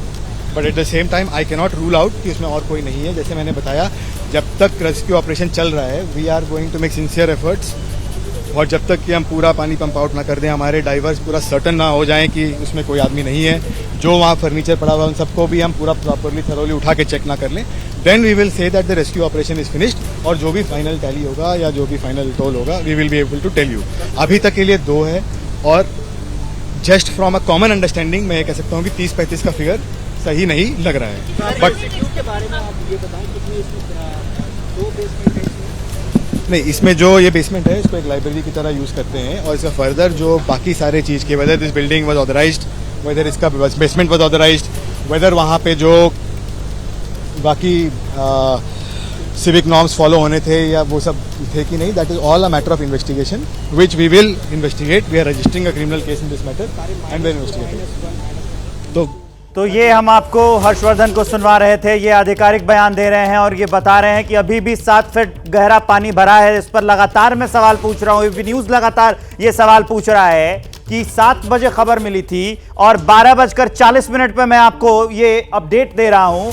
12 फीट पानी सिर्फ 5 फीट ही निकाला जा चुका है. अभी भी ये बता रहे हैं कि 7 फीट पानी भरा हुआ है. ये दिल्ली के सिस्टम पर सवाल नहीं है क्या? ये राजधानी के सिस्टम पर सवाल नहीं है क्या कि अब तक आप 12 फीट पानी नहीं निकाल पाए हैं? वो भी जब जहां पर छात्र वहां पर फंसे हुए हैं. 2 डेड बॉडीज वहां से निकाली जा चुकी हैं, 2 स्टूडेंट को अस्पताल में भर्ती कराया जा चुका है. उसके बावजूद भी 7 फीट पानी है. क्या वहां पे और मशीनें नहीं है दिल्ली में? क्या वहां पर रात है, वहां पर यातायात भी नहीं चल रहा है और मशीनें वहां पे नहीं लगाई जा सकती हैं कि जल्दी से जल्दी वहां से पानी हटाया जाए और इस रेस्क्यू ऑपरेशन को जल्दी खत्म किया जाए? दिव्यांकर तिवारी अपडेट हमें देंगे. अस्पताल में क्या अपडेट है? 2 स्टूडेंट वहां पर लाए गए थे, उनकी क्या हालत है अभी, उस बारे में कोई सूचना है? बुलेटिन आया क्या उनका?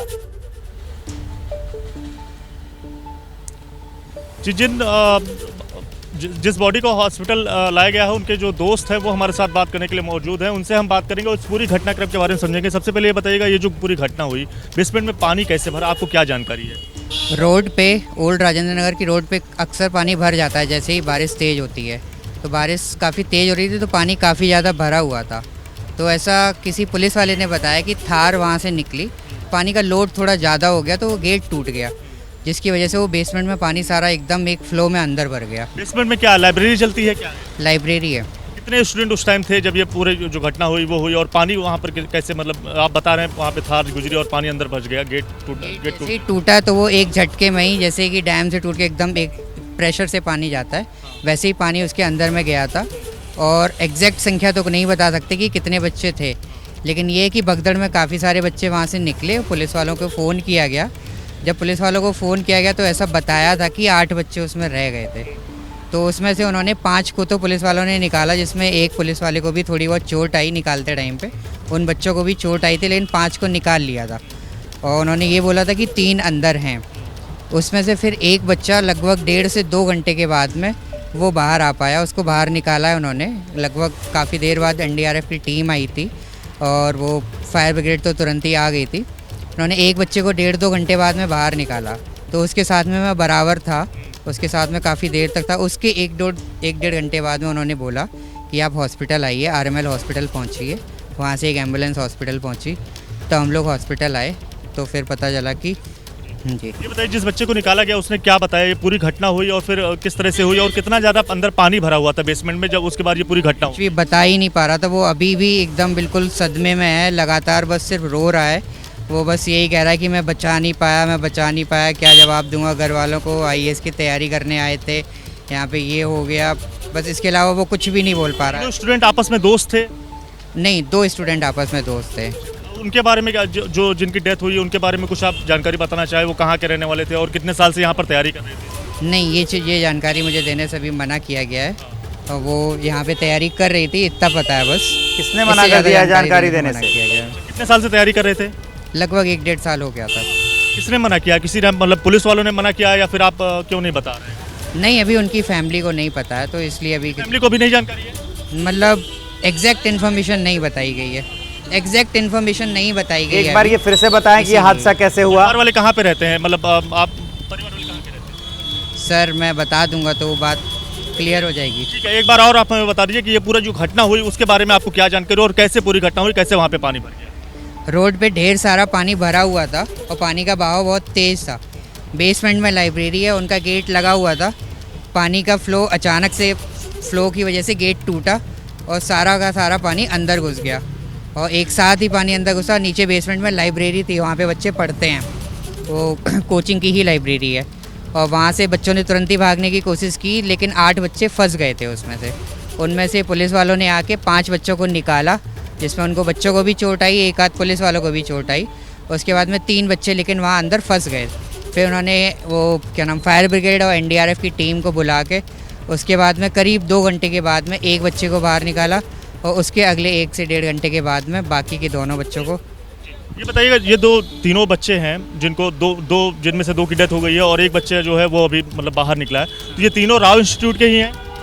ये शायद राव इंस्टीट्यूट, क्योंकि राव अपनी लाइब्रेरी में और किसी को बाहर के बच्चों को अलाउ नहीं करता है। आप क्या करते हैं? मैं भी IAS की तैयारी करता हूँ। तो आपको क्या लगता है, ये जिस तरह से पूरी घटना हुई और जिनमें 2 बच्चों की मौत भी हो गई, इस पूरी घटना के लिए जिम्मेदार कौन है? जिम्मेदार यहाँ पे जितनी भी जो बेसमेंट में जितनी भी लाइब्रेरीज़ या फिर कोचिंग रहती हैं, उनमें किसी में भी कहीं पे भी 2 निकासी का स्थान नहीं है। ज़्यादातर सारी जगह पे एक ही निकास है। अक्सर लाइब्रेरीज़ में होता है कि बारिश बहुत तेज़ हो जाती है तो लाइब्रेरी के अंदर पानी आ जाता है, तो उसका कोई भी प्रॉपर संसाधन नहीं है। सारी बेसमेंट में ही ज़्यादातर लाइब्रेरीज़ हैं, और बच्चों को पढ़ना है तो फिर बच्चे और कहाँ जाएंगे। कुछ ही लाइब्रेरीज़ हैं जो ऊपर फ्लोर में होती हैं, ज़्यादातर सारी बेसमेंट में ही है। बेसमेंट में लाइब्रेरी में तो क्या राहत बचाव कार्य करने में देरी हुई, जिसके चलते 2 स्टूडेंट की जान चली गई? बिल्कुल देरी हुई है, क्योंकि जो चीज़ मतलब अगर हो सकता है कि अगर वो समय रहते किया जाता तो शायद बचाया जा सकता था। बाकी बहुत डिटेल तो नहीं कह सकते, लेकिन ये आप खुद भी अंदाज़ा लगा सकते हैं कि लगभग 2 से 2.5 घंटे के बाद में ये एक बच्चा बाहर आया है। उसके अगले 1 से 1.5 घंटे के बाद में उन दोनों बॉडी के बारे में पता चला है। तो इतना समय लग रहा है, दिल्ली की राजधानी में 3 से 3.5 घंटे लग रहे हैं रेस्क्यू ऑपरेशन में। लाइब्रेरी कब खुलती है और कितने बजे बंद होती है, इसके बारे में क्या जानकारी है? जनरली दिल्ली ओल्ड राजेंद्र नगर में सारी लाइब्रेरी 24 घंटे खुली रहती हैं, उनकी कोई टाइम लिमिट नहीं होती है, 24 घंटे खुली रहती हैं। तो राउस की कितने बजे से कितने बजे तक खुली रहती है उसका मेरे को आइडिया नहीं। 7 बजे क्या बंद हो जाती है लाइब्रेरी, ऐसा कुछ? नहीं, ऐसा कुछ नहीं है। कितने संख्या में छात्र जो है वो बेसमेंट में थे, इसके बारे में कोई जानकारी? नहीं, इसके बारे में कोई। अभी जो मतलब आपके साथ भी यहाँ पर स्टूडेंट कुछ आए होंगे, और जो डेड बॉडी अंदर आई है उसकी अभी क्या अपडेट है? क्या पोस्टमार्टम के लिए बॉडी को भेज दिया गया या फिर अभी सिर्फ जो लिखा पढ़ी है या लिखा पढ़ी वगैरह की जा रही है? और पुलिस वालों को बात करते हुए भी सुना था, लेकिन वो कोई भी चीज़ कभी कंफर्म न्यूज़ नहीं है कि वहाँ पे कोई और है या नहीं है अभी भी वहाँ पे अंदर। क्या जहाँ पर जिस बेसमेंट में पानी भरा है वहाँ पर अभी कुछ बच्चे जो हैं वो फंसे हुए हैं? अभी कुछ कह नहीं सकते, हम लोगों को कोई भी इन्फॉर्मेशन नहीं है, लेकिन उनको बात करते हुए सुना है कि कोई है नहीं है, लेकिन मतलब कॉन्क्रीट नहीं कह सकता हूँ। ये बताइए क्या आप जो जिनकी डेथ हुई है, जिन स्टूडेंट की, उनके पेरेंट्स को इन्फॉर्म किया गया है या फिर उन्हें क्या सूचना अभी तक दी गई है? पुलिस वालों ने अपनी तरफ से किसी भी तरीके की कोई भी सूचना नहीं दी है पेरेंट्स को।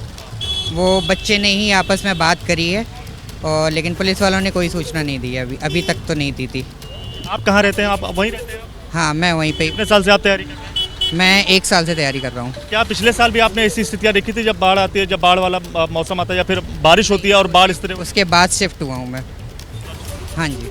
पूरी घटना के लिए आप किस सिस्टम को सबसे ज़्यादा दोष देते हैं? क्या नेता लोग जिम्मेदार हैं या वहाँ पर जो स्थानीय लोकल लोग हैं जिन्होंने इस पूरी सिस्टम को इस तरह? कहीं ना कहीं सबका ही रोल है। इस रोड पे हमेशा पानी भरता है, स्टूडेंट्स तैयारी करते हैं, आए दिन फ़ोन स्नैच होते हैं, हर दूसरे तीसरे दिन खबर मिलती है कि मेरा फ़ोन 5 जुलाई को स्नैच हुआ है, मेरी FIR कराई मैंने, उसका भी कोई भी नहीं हुआ। 3-4 दिन बाद में फिर एक लड़की का फ़ोन स्नैच हुआ। आए दिन खबर मिलती रहती है, लोगों के फ़ोन स्नैच होते हैं, कोई भी उसकी बारे में कार्रवाई नहीं होती है। बहुत डिले किया था कि नहीं मिल सकता, क्या करेंगे, कोशिश कर रहे हैं। और रोड पे जितना पानी भरा रहता है हमेशा, जैसे ही बारिश होती है 1 घंटे के अंदर पूरी रोड ऐसे होता है कि घुटनों तक पानी होता है, उसका कोई प्रॉपर निकास नहीं है। आप लोग इतनी उम्मीद के साथ यहाँ पर तैयारी करने आते हैं, आखिरी सवाल मेरा यही रहेगा कि जिस तरह से बीते 2-3 दिन पहले एक भी घटना सामने यहाँ पर आई थी कि एक स्टूडेंट की वो करंट लगने से मौत हो गई। आज ये घटना हुई जहाँ पर दो स्टूडेंट जो हैं उनकी डूबने से मौत हो गई, वो भी बेसमेंट में जब तक वो लाइब्रेरी में बैठी हुई थी। तो जिस तरह से पूरा सिस्टम ये काम करता है, आपको क्या लगता है कौन इसके लिए सबसे ज़्यादा जिम्मेदार है? और जिस उम्मीद और जिस आशा के साथ आप लोग यहाँ पर पहुँचते हैं, तो क्या ये झटका लगता है आपको? बहुत ज़्यादा लगता है। हमें लगता है कि जितना यहाँ पे महंगा है, जितनी ज़्यादा फ़ीस देते हैं यहाँ पे रहने की, खाने पीने की, घर वालों से दूर रहते हैं, उसके बाद यहाँ पे ये सारी चीज़ें भी झेलने को मिलती हैं, खुद के साथ नहीं किसी और के साथ सुनने को मिलता है, तो अंदर से तो इंसान डिसहार्टेंड होता ही है। और फिर उसके बाद में इस एग्ज़ाम की तैयारी कर पाना बहुत मुश्किल हो जाता है, लेकिन कोई नहीं सुनता है। किसी से भी कुछ भी कंप्लेन करो तो कोई भी सुनवाई नहीं होती है। गली में इतने कुत्ते रहते हैं, आए दिन में कुत्ते इंसान को मतलब स्टूडेंट्स को काट लेते हैं, उसके लिए कोई कंप्लेन रिड्रेसल नहीं है। रोड पे पानी भर जाता है ज़रा सी बारिश होने पे, उसका कोई निवारण नहीं है।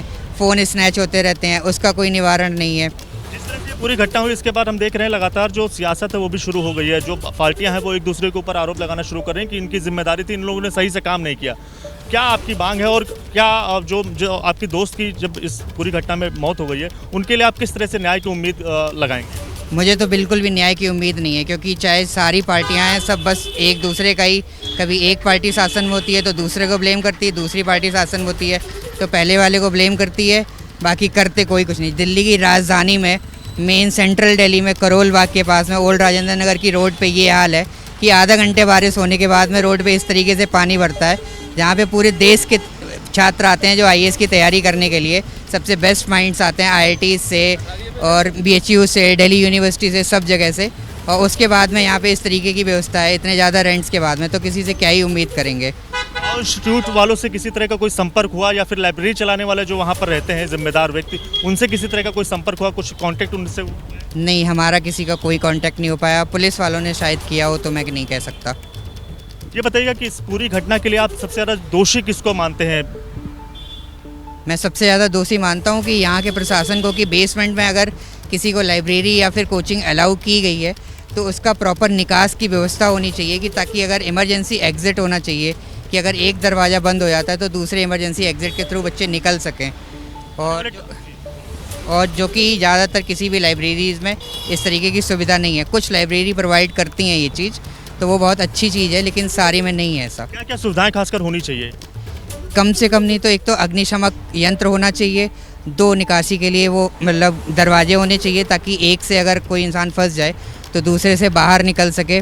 और उसके बाद में वॉशरूम ज़्यादातर सारी लाइब्रेरीज़ में एक ही होते हैं, जो महिलाओं और पुरुषों के लिए कंबाइंड होते हैं, वो सेपरेट होने चाहिए। आपको उम्मीद है दिल्ली पुलिस इस पूरे मामले में न्याय कर पाएगी और दोषियों को सख्त से सख्त सजा मिल पाएगी? बिल्कुल भी नहीं, बिल्कुल भी नहीं है उम्मीद। ना सरकार से उम्मीद है, ना दिल्ली पुलिस से उम्मीद। क्यों आप ऐसे? मैं बहुत कुछ सारी चीज़ें होती हैं, सारे बच्चों को आए दिन देखता रहता हूँ, किसी की कोई भी समस्या होती है, कोई भी समस्या का प्रॉपर निवारण नहीं किया जाता है। आपको लगता है कि कहीं करेंगे अगर, लेकिन उन्होंने, पुलिस ने तो आज के दिन पे पुलिस ने काम अच्छे से किया था कि बहुत जल्दी पहुंचे थे। एक पुलिस वाले को मैंने अपनी आंखों से देखा कि उनके पैर में चोट भी आई, उन्होंने बच्चों को बचाते के टाइम पे उन्होंने बहुत प्रयास भी किया, 5 बच्चों को उन्होंने बचा भी लिया। और वो जब 3 फंस गए थे उसके बाद तब तक कंडीशन ऐसी हो गई थी कि उनको उस टाइम पे बिना एनडीआरएफ की टीम के नहीं कुछ किया जा सकता, वो खुद बहुत परेशान थे। तो मतलब पुलिस ने इनिशियल स्टेज पे काम तो बहुत अच्छे से किया था, लेकिन वही है कि जो कोऑर्डिनेशन होना चाहिए पुलिस, एनडीआरएफ, अग्निशमन केंद्र, इन सारे लोगों के बीच में, ताकि उस टाइम को कम किया जा सके कि जो एक जगह से खबर पहुंचा के जो प्रोटोकॉल्स फॉलो किए जाते हैं, सीनियर से बात की जाती है, उसके बाद 2 घंटे 3 घंटे लगते हैं आके वो रेस्क्यू ऑपरेशन स्टार्ट करने में, उस टाइम को अगर कम किया जा सके तो शायद ये चीज़ें बेहतर हो सकती हैं। इंस्टीट्यूट भी कहीं ना कहीं इस पूरी घटना के लिए जिम्मेदार है क्योंकि वो बेसमेंट में कोचिंग चलाता है। नहीं, उनकी तो कमर्शियल बिल्डिंग है, तो उन्होंने तो एमसीडी से लीगल करा के उन्होंने वो चलाते हैं।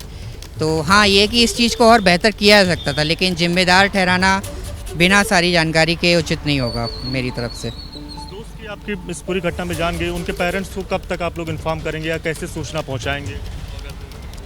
उनको अभी ही थोड़ी देर में ही उनको सूचना पहुंचा दी जाएगी। अभी वो लिखित कार्रवाई चल रही थी, इस वजह से अभी रोक दिया था। कितने साल से तैयारी कर रही थी? 1.5 से 2 साल से। दोनों? हाँ जी। ठीक है, तो साफ तौर से विवेक आपने सुना कि जो स्टूडेंट हैं तैयारी करने वाले, उनका साफ तौर से यही कहना है कि जिस तरह से ये पूरी घटना हुई, इसमें जो जिम्मेदारी है वो कहीं ना कहीं जो राव इंस्टीट्यूट हैं उनके ऊपर भी बनती है कि जो बेसमेंट में उन्होंने भले ही लाइसेंस लेकर जो लाइब्रेरी है उसका संचालन कर रहे थे वो, लेकिन जिस तरह से ये पूरी घटना हुई, एनडीआरएफ और पुलिस की टीम को ने भले ही समय रहते जो मदद अपने तरफ से हर संभव मदद करने की कोशिश की, लेकिन कहीं ना कहीं इसके अलावा ये जो छात्र अपनी व्यथा सुना रहा था, ये जो छात्र ये बता रहा था, इससे ये भी पता चला कि छात्रों का जीवन कितना विकट है, कितना मुश्किल है। कोई नहीं है इनको देखने वाला। मैं आपको बताता हूं, आप राजधानी दिल्ली में, नोएडा में फोन लेके चलिए ना, आप फोन से बात कर रहे हो, कान के पास अपना फोन लगाते हैं, कोई बाइक वाला आता है, फोन छीन के लेके चला जाता है। पुलिस वालों से जाके बात करिएगा तो वो ये कहेगा कि फोन छीन जाता है तो कहां मिलता है। ये व्यवस्था है, कोई पूछने वाला नहीं है। आप घर ढूंढने जाते हैं, उसमें आपको 50% तो दलाली लग जाती है, ब्रोकरेज जिसको कहते हैं। जो दलाल घूमते रहते हैं, जिसको स्टैंडर्ड भाषा में ब्रोकर कहते हैं, उन्होंने बिना किसी निवेश का एक धंधा शुरू किया हुआ है, उससे वो पैसे कमाते रहते हैं और कोई अधिकारी ये पूछने वाला नहीं है कि आखिर वो इतना ब्रोकरेज क्यों लेते हैं। छात्रों की कोई नहीं सुनता है। सबकी उम्मीदें होती हैं कि छात्र है ये करेगा। सबके घर में बच्चे होते हैं, वो छात्र होते हैं। दिल्ली का छात्र बेंगलोर में होता है, बेंगलोर का छात्र दिल्ली में होता है, मुंबई में होता है, एक शहर से दूसरे शहर में जाते हैं। लेकिन उनके साथ कैसी समस्याएं सामने आ रही हैं जब इस तरह की घटना होती है, तो हमें हर पहलू पर बात करनी चाहिए, सोचनी चाहिए। ये भी सोचते रहिए। लेकिन फिलहाल मैं आपको अपडेट देने जा रहा हूं, रिया मेरी सहयोगी ग्राउंड जीरो से, जहां पर ये बेसमेंट में पानी भरा है, वहीं से जुड़ी हुई हैं। क्या अपडेट है वो बताएंगी रिया।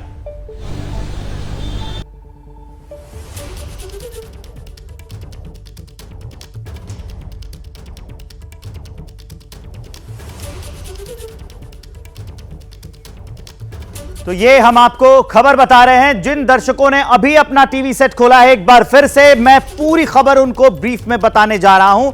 हम लगातार ग्राउंड पर भी बने हुए हैं, सारी अपडेट आपको दे रहे हैं। राव आईएएस दिल्ली ओल्ड राजेंद्र नगर का, वहां बेसमेंट में पानी भर जाता है, उसमें छात्र फंसे होते हैं। अब तक वहां पर 2 डेड बॉडीज निकाली जा चुकी हैं, 2 को अस्पताल में भर्ती कराया जा चुका है और रेस्क्यू ऑपरेशन लगातार चल रहा है। बेसमेंट के अंदर 12 फीट तक पानी भरा हुआ था, रेस्क्यू किया गया और अब से कुछ देर पहले, 10 से 15 मिनट पहले, 12 बजे के बाद जो आधिकारिक बयान आया था कि 7 फीट पानी अभी भी अंदर बचा हुआ है और उसमें छात्र के फंसे होने की आशंका हो सकती है। अधिकारी ये बात खुद मान रहे हैं कि यहां पर जो छात्र हैं वो फंसे हुए हो सकते हैं। अपडेट इसमें फिलहाल लगातार होती जा रही है। 2 छात्रों की मौत हो चुकी है, 2 को अस्पताल में पहुंचाया जा चुका है। आधिकारिक बयान यही कहता है कि अभी और समय लगेगा। एनडीआरएफ की टीम मौके पर तैनात है, दिल्ली पुलिस के लोग जो हैं वो मौके पर तैनात है, छात्रों की भीड़ भी जुटी हुई है। अब अपने लोग जो है परिजनों को, अपने बच्चों को ढूंढने लगे हैं। जो पेरेंट्स हैं वो ढूंढते ढूंढते आ रहे हैं। गैर जिम्मेदाराना रवैया ये कि राव आईएएस की ओर से अब तक कोई बयान सामने नहीं आया है। अब तक कोई आधिकारिक बयान ये सामने नहीं आया है और राव आईएएस ने किसी पेरेंट्स से, अब तक जो जानकारी निकलकर सामने आई है, जो पेरेंट्स कैमरे पर आए थे उन्होंने बताया भी कि उनसे संपर्क साधने की कोशिश ही नहीं की गई है। अब तक छात्रों के पास भी इस बात की जानकारी नहीं है कि आखिर उनके जो मित्र जिनका फोन नहीं लग रहा है, जो लापता हैं, वो कहां हैं। इस पर सियासत भी शुरू हो गई है। वो नेता वहां पहुंच गए हैं, कह रहे हैं कि इसकी जिम्मेदारी तय होनी चाहिए, लेकिन अब तक आखिर किया क्या जा रहा था? क्या इसके पहले सबने आंखें अपनी बंद कर रखी थी, आंखें मूंद ली थी? यह जिम्मेदारी वहां के लोगों की भी बनती है कि क्या उन लोगों ने कोई कंप्लेन नहीं करी? क्या वो नहीं देख रहे थे कि जो कोचिंग संस्थान की लाइब्रेरी है वो चल रही है बेसमेंट में कोई हादसा हो सकता है? अब जो वहां के चश्मदीद है, जो वहां के लोग हैं, वो ये बता रहे हैं कि बगल वाले कोचिंग संस्थान में अब से कुछ दिनों पहले हादसा हुआ जिसमें करंट लगने से एक छात्र की मौत हो गई। क्या इसके बाद भी वहां का प्रशासन नहीं चेता? लेकिन बात यह है कि छात्रों को हर जगह का प्रशासन शायद हल्के में लेता है। ऐसी घटनाएं तो यही बताती हैं, और सिर्फ घटनाएं नहीं बताती हैं, अगर हम सब आंख खोल कर रहते हैं तो इससे साफ पता चलता है। आप किसी भी शहर में चले जाइए कि छात्रों को किस तरह से ट्रीट किया जाता है, ये सवालिया निशान है। इससे हमको, आपको, हर शहर के नागरिक को, हर शहर के लोग को, जिम्मेदार नागरिक को सुधरने और संभलने की जरूरत है और सोचने की जरूरत है कि अगर आपका बच्चा किसी दूसरे शहर में पढ़ रहा है, ठीक उसी तरह से किसी और का बच्चा आपके शहर में पढ़ रहा है। यह जिम्मेदारी भी समझनी चाहिए। अगर वो पीजी में रहता है तो उसको अच्छे से ट्रीट किया जाए, अगर वो बाजार में जाता है तब उसे अच्छी सुविधाएं मिल सके जितना आप दे सकते हैं। अगर फोन छिन जाने की सूचना लेकर कोई दारोगा जी के पास, इंस्पेक्टर के पास, किसी थानेदार के पास पहुंचता है तो वो थानेदार को भी ये बात याद रहनी चाहिए कि कुछ दिनों पहले वो भी ये छात्र बनकर घूम रहा था, उसका भी फोन या तो छीना जा चुका होगा, नहीं तो छीना गया ही होगा, क्योंकि बहुत झपट्टे मार शहरों में घूमते रहते हैं। लेकिन वो सारी चीजें भूल जाते हैं, तब सिस्टम बताने लगते हैं। वो कहते हैं कि नहीं, अब फोन गुम गया तो कहां मिलेगा, ऐसे फिर वो बताते कहां गए थे, 50 सवाल करेंगे। कोऑपरेट करने की बजाय वो इतना सवाल करते हैं कि छात्र डर जाते हैं, कहते हैं कि छोड़ो यार, हम तो पढ़ने आए हैं, क्यों इतनी चीजों में फंसे। लेकिन ये जो गैर जिम्मेदाराना रवैया है सबका, अगर आप एक एक पहलू देखेंगे तो आपको पता चलेगा कि छात्र जीवन पूरे भारत में कई शहरों में, लगभग सभी शहरों में, बहुत जिम्मेदारी के साथ कह रहा हूं, ग्राउंड पर उतरे कुछ दिनों पहले हम भी छात्र थे, ऐसे ही घूमते फिरते रहते थे और चीजें तलाशते रहते थे, देखते रहते क्या क्या चैलेंजेस है कि लगभग भारत के सभी शहरों में छात्रों का जीवन मुश्किल होता जा रहा है, दुश्वार होता जा रहा है। चाहे रहने की व्यवस्था हो, चाहे वो पढ़ने की व्यवस्था हो, या खाने की व्यवस्था हो, या फिर चलने की व्यवस्था, एक्सरसाइज करने की व्यवस्था है, हर जगह छात्र जीवन मुश्किल होता जा रहा है। ये उन छात्रों के साथ किया जा रहा है जिन छात्रों के साथ जो है उम्मीद लगाई, जिन छात्रों से पूरा देश, पूरा भारत उम्मीद लगाए बैठा है कि ये हमारे देश के लिए कुछ करेंगे, लेकिन उन्हीं के लिए कोई कुछ नहीं कर रहा है।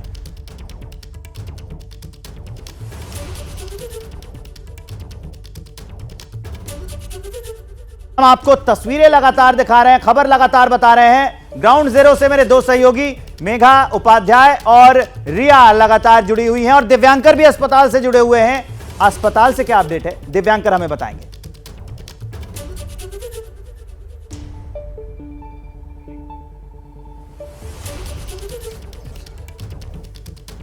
तो ये जो तस्वीरें हैं, हम रिपोर्टर्स के पास जाएंगे, ग्राउंड जीरो का हाल क्या है वो हम आपको बताएंगे, लेकिन उसके साथ साथ ये बड़ी खबर हम आपको बता रहे हैं, इसके साथ साथ कुछ सवाल भी पूछ रहे हैं। एबीपी न्यूज लगातार ये सवाल कर रहा है, जो इतनी बड़ी घटना हुई है अब तक संख्या नहीं पता लगाया जा चुका है कि भाई संख्या कितनी थी छात्रों की। इतनी बड़ी घटना पर एबीपी न्यूज सवाल पूछते हैं। कुछ लाजमी सवाल हैं जो बनते हैं कि आखिरकार कोचिंग सेंटर जो है वो अचानक पानी से इतना कैसे भर गया, क्या इससे पहले से कोई व्यवस्था नहीं की गई थी?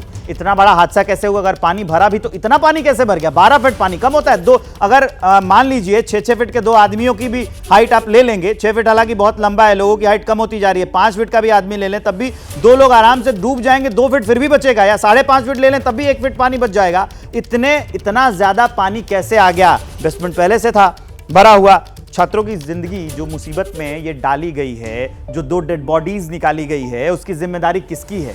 अब तक ये जो राव आईएएस है उसका ऑफिशियल बयान क्यों नहीं आया? क्योंकि 7 बजे कॉल चली गई थी। मैं आपको समय याद दिला रहा हूं, 7 बजे कॉल गई, रात के 1 बजे मैं आपको लाइव खबर बता रहा हूं, लगातार मैं आपको खबर बता रहा हूं रात के 1 बजे तक।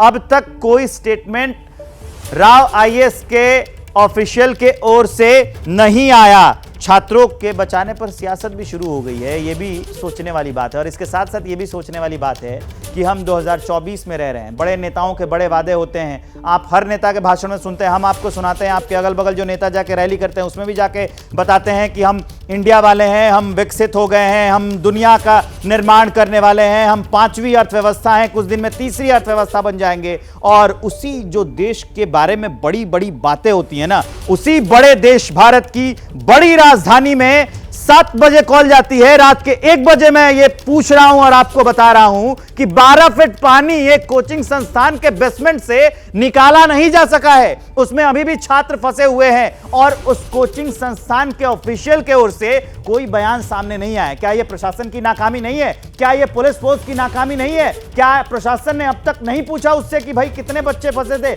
आज का रिकॉर्ड क्या कहता है कि आज कितने बच्चे वहां पर गए थे, अटेंडेंस कितने बच्चों की लगी थी? सवाल तो बनते हैं ना। और रही बात नेताओं की, नेता एक दूसरे पर वार पलटवार कर रहे हैं। आम आदमी पार्टी जो कहेगी वो बीजेपी पर और बीजेपी कहेगी आम आदमी पार्टी पर। लेकिन इसी बीच दिव्यांकर जो है, दोबारा उनसे संपर्क हमने जोड़ लिया है। अस्पताल से लगातार बने हुए आरएमएल अस्पताल, जहां पर 2 स्टूडेंट को पहुंचाया गया है।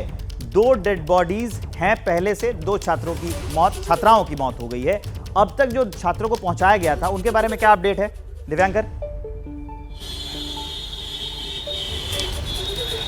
जी बिल्कुल, देखिए जो छात्रों के नाम है उसके बारे में अभी तक कोई जानकारी सामने नहीं निकल कर आई है। हालांकि जो दोस्त हैं जिनकी डेथ हुई है, जिन छात्रों की और छात्राओं की, उनके बारे में भले ही ये कहा जा रहा है कि जो अभी उनके पोस्टमार्टम को लेकर जो है वो तैयारियां अभी चल रही हैं। जो कागजी काम है वो लगातार अंदर चल रहा है। लेकिन बड़ी बात यही है कि आखिर स्टूडेंट करें क्या, कहाँ जाएं, किस तरह से, क्योंकि लगातार उन्हें परेशान होना पड़ रहा है। अगर सड़क पर चलते हैं तो जैसे जिस छात्र से हमने बात की उसका साफ तौर से यही कहना है कि अगर सड़क पर चलते हैं तो फ़ोन स्ट्रेचिंग हो जाती है। बेसमेंट में अगर जाके पढ़ाई करें, लाइब्रेरी में बैठकर कई घंटे, चूँकि IAS-PSS का एग्ज़ाम काफ़ी ज़्यादा टफ होता है, कई घंटों की पढ़ाई की आपको ज़रूरत पड़ती है। और जिसके बाद अगर वहाँ पर पढ़ाई करने जाते हैं तो बारिश के मौसम में या फिर जब इस तरह की दिक्कतें आती हैं, तो आज जिस तरह की घटना हुई, ऐसी घटनाएं लगातार हो जाती हैं। तो जिस तरह से लगातार जो इस पूरी घटना को लेकर सिस्टम के ऊपर लगातार पूरा जो सवाल है वो खड़ा हो रहा है, आखिर छात्र इस पूरी घटना के लिए किसके जिम्मेदार ठहराएं। और बड़ी बात यही है कि जिस तरह से उस छात्र का कहना है कि न्याय की उम्मीद की आस जो है वो उसको किसी से भी नहीं है, चाहे वो नेता हो, चाहे वो पुलिस वाले हों, उसकी आस फिलहाल किसी से नहीं बची है। क्योंकि लगातार इस तरह का जो सिस्टम है वो कुछ इसी तरह का काम करता है और छात्रों को काफ़ी ज़्यादा परेशान होना पड़ता है। लेकिन बड़ी घटना ये जो हुई है जिसमें 2 छात्राओं की मौत हो गई है, उसके बाद लगातार जो है वो पूरे जो प्रशासन है, व्यवस्था है, उसके ऊपर सवाल खड़ा हो रहे हैं। जो IAS की तैयारी कराता है राव इंस्टीट्यूट, उसके ऊपर भी सवाल खड़ा हो रहा है कि आखिर क्यों जब इस तरह की अगर दिक्कतें उस जगह पर हो जाती हैं और कई जो IAS इंस्टीट्यूट है उस जगह पे, उस इलाके में जो छात्र हैं, उसका ये भी कहना है कि हर इंस्टीट्यूट की जो लाइब्रेरी है वो इसी तरह बेसमेंट में है। तो आने वाले अगर इसी तरह की अगर वहाँ पर बेसमेंट में लाइब्रेरी लगातार चलती रही, भले ही वो MCD की परमिशन से वहाँ पर लाइब्रेरी जो है वो चलाई जाती है, लेकिन इस तरह की अगर दिक्कतें वहाँ पर हो रही हैं तो बड़ी बात यह है कि उस लाइब्रेरी को वहाँ से शिफ्ट करके उसको बेसमेंट से हटाकर ऊपर वहाँ पर लाइब्रेरी जो है वो चलानी जानी चाहिए। लेकिन जिस तरह से जो शुरुआती जानकारी इस घटना के बारे में यही निकल कर आई कि 6:30 से 7 बजे के आसपास जो पूरा पानी है वो बेसमेंट में भरना शुरू हुआ। 2 से 3 घंटे तक जो NDRF समेत जो पुलिस की टीम है वो वहाँ पर उसके पहुँचती है और छात्राओं को निकालने की कोशिश करती है। शुरुआत में 8 बच्चे वहाँ पर फंसे हुए थे। 8वें बच्चे में से जो 5 बच्चे हैं उन्हें किसी तरह से वहाँ से बाहर निकाला गया। 3 बच्चे वहाँ पर फंसे हुए थे। 2.5 घंटे के बाद जो है वो तकरीबन 9 से 9:30 बजे के आसपास जो एक छात्र है वो बाहर निकल कर आता है और जब 1 घंटे के बाद से 2 जो स्टूडेंट हैं, महिला स्टूडेंट हैं, उनकी डेड बॉडी जो है वो बाहर लाई जाती है और उन बॉडी को फिलहाल जो है वो आरएमएल हॉस्पिटल में लाया गया है। और यहाँ पर जो पोस्टमार्टम की जो प्रक्रिया है वो अब से कुछ देर बाद यहाँ पर शुरू होने वाली है। जिन छात्राओं की इसमें डेथ हुई उनके परिवार वालों को भले अभी जो सूचना है वो दी गई है। बेसमेंट हादसे में 3रा शव निकला है, बड़ी और दुखद खबर। बेसमेंट हादसे में 3रा शव निकाला गया है। पहले एक फिर दूसरा शव और अभी तीसरा शव निकाला गया है। जैसे जैसे पानी कम हो रहा है, रेस्क्यू ऑपरेशन आगे बढ़ता जा रहा है। ये खबर और भयावह, दर्दनाक होती जा रही है, चिंताजनक होती जा रही है। बेसमेंट से पहले एक शव, फिर दूसरा शव और अभी अपडेटेड खबर के साथ मैं आपको बता रहा हूं तीसरा शव बेसमेंट से निकाला गया है। बड़ी अपडेट मैं आपको दे रहा हूं। राव आईएएस ओल्ड राजेंद्र नगर का बेसमेंट में जहां लाइब्रेरी बनी थी, पानी भर गया, वहां पर छात्र फंस गए और उसमें से 3 शव अब तक निकाले जा चुके हैं। 3 शव निकाले जा चुके हैं। वहां पर एम्बुलेंस की व्यवस्था की गई है। हालांकि जो वहां से स्टूडेंट निकल रहे हैं उन्हें पहले अस्पताल भेजा जाता है, लेकिन फिर ये दुखद खबर कि वहां पर 12 फीट पानी भरा हुआ था और 7 बजे से पानी भरना वहां पर शुरू हो गया था, क्योंकि अब तक जो जानकारी आई है, लेकिन इस बारे में अब तक कोई जानकारी नहीं है कि 7 बजे पानी भर चुका था या भरना शुरू हो गया था, क्योंकि अभी तक जो आधिकारिक बयान अधिकारियों के आ रहे हैं वो ये कह रहे हैं कि 7 बजे हमें खबर मिली कि पानी वहां पर भर गया है। क्या पूरी तरह से पानी भर चुका था या फिर पानी भरने की शुरुआत हुई थी? 7 बजे कितना फीट पानी भरा था, ये भी दिल्ली पुलिस के ऑफिशियल्स को, जो जिम्मेदार हैं अधिकारी, उनको बताना चाहिए कि जब वो पहुंचे तब कितने फीट पर पानी भरा था, सूचना मिली तब कितने पानी भरने की सूचना उन्हें मिली थी। खैर, ये बात हम आपको बताएंगे, लेकिन सबसे पहले ग्राउंड जीरो पर लिए चलते हैं। मेघा उपाध्याय मेरी सहयोगी ग्राउंड से जुड़ी हुई है सीधा उनके पास। मेघा, क्या अपडेट है? 3 शव निकाले जा चुके हैं, रेस्क्यू कहां तक पहुंचा?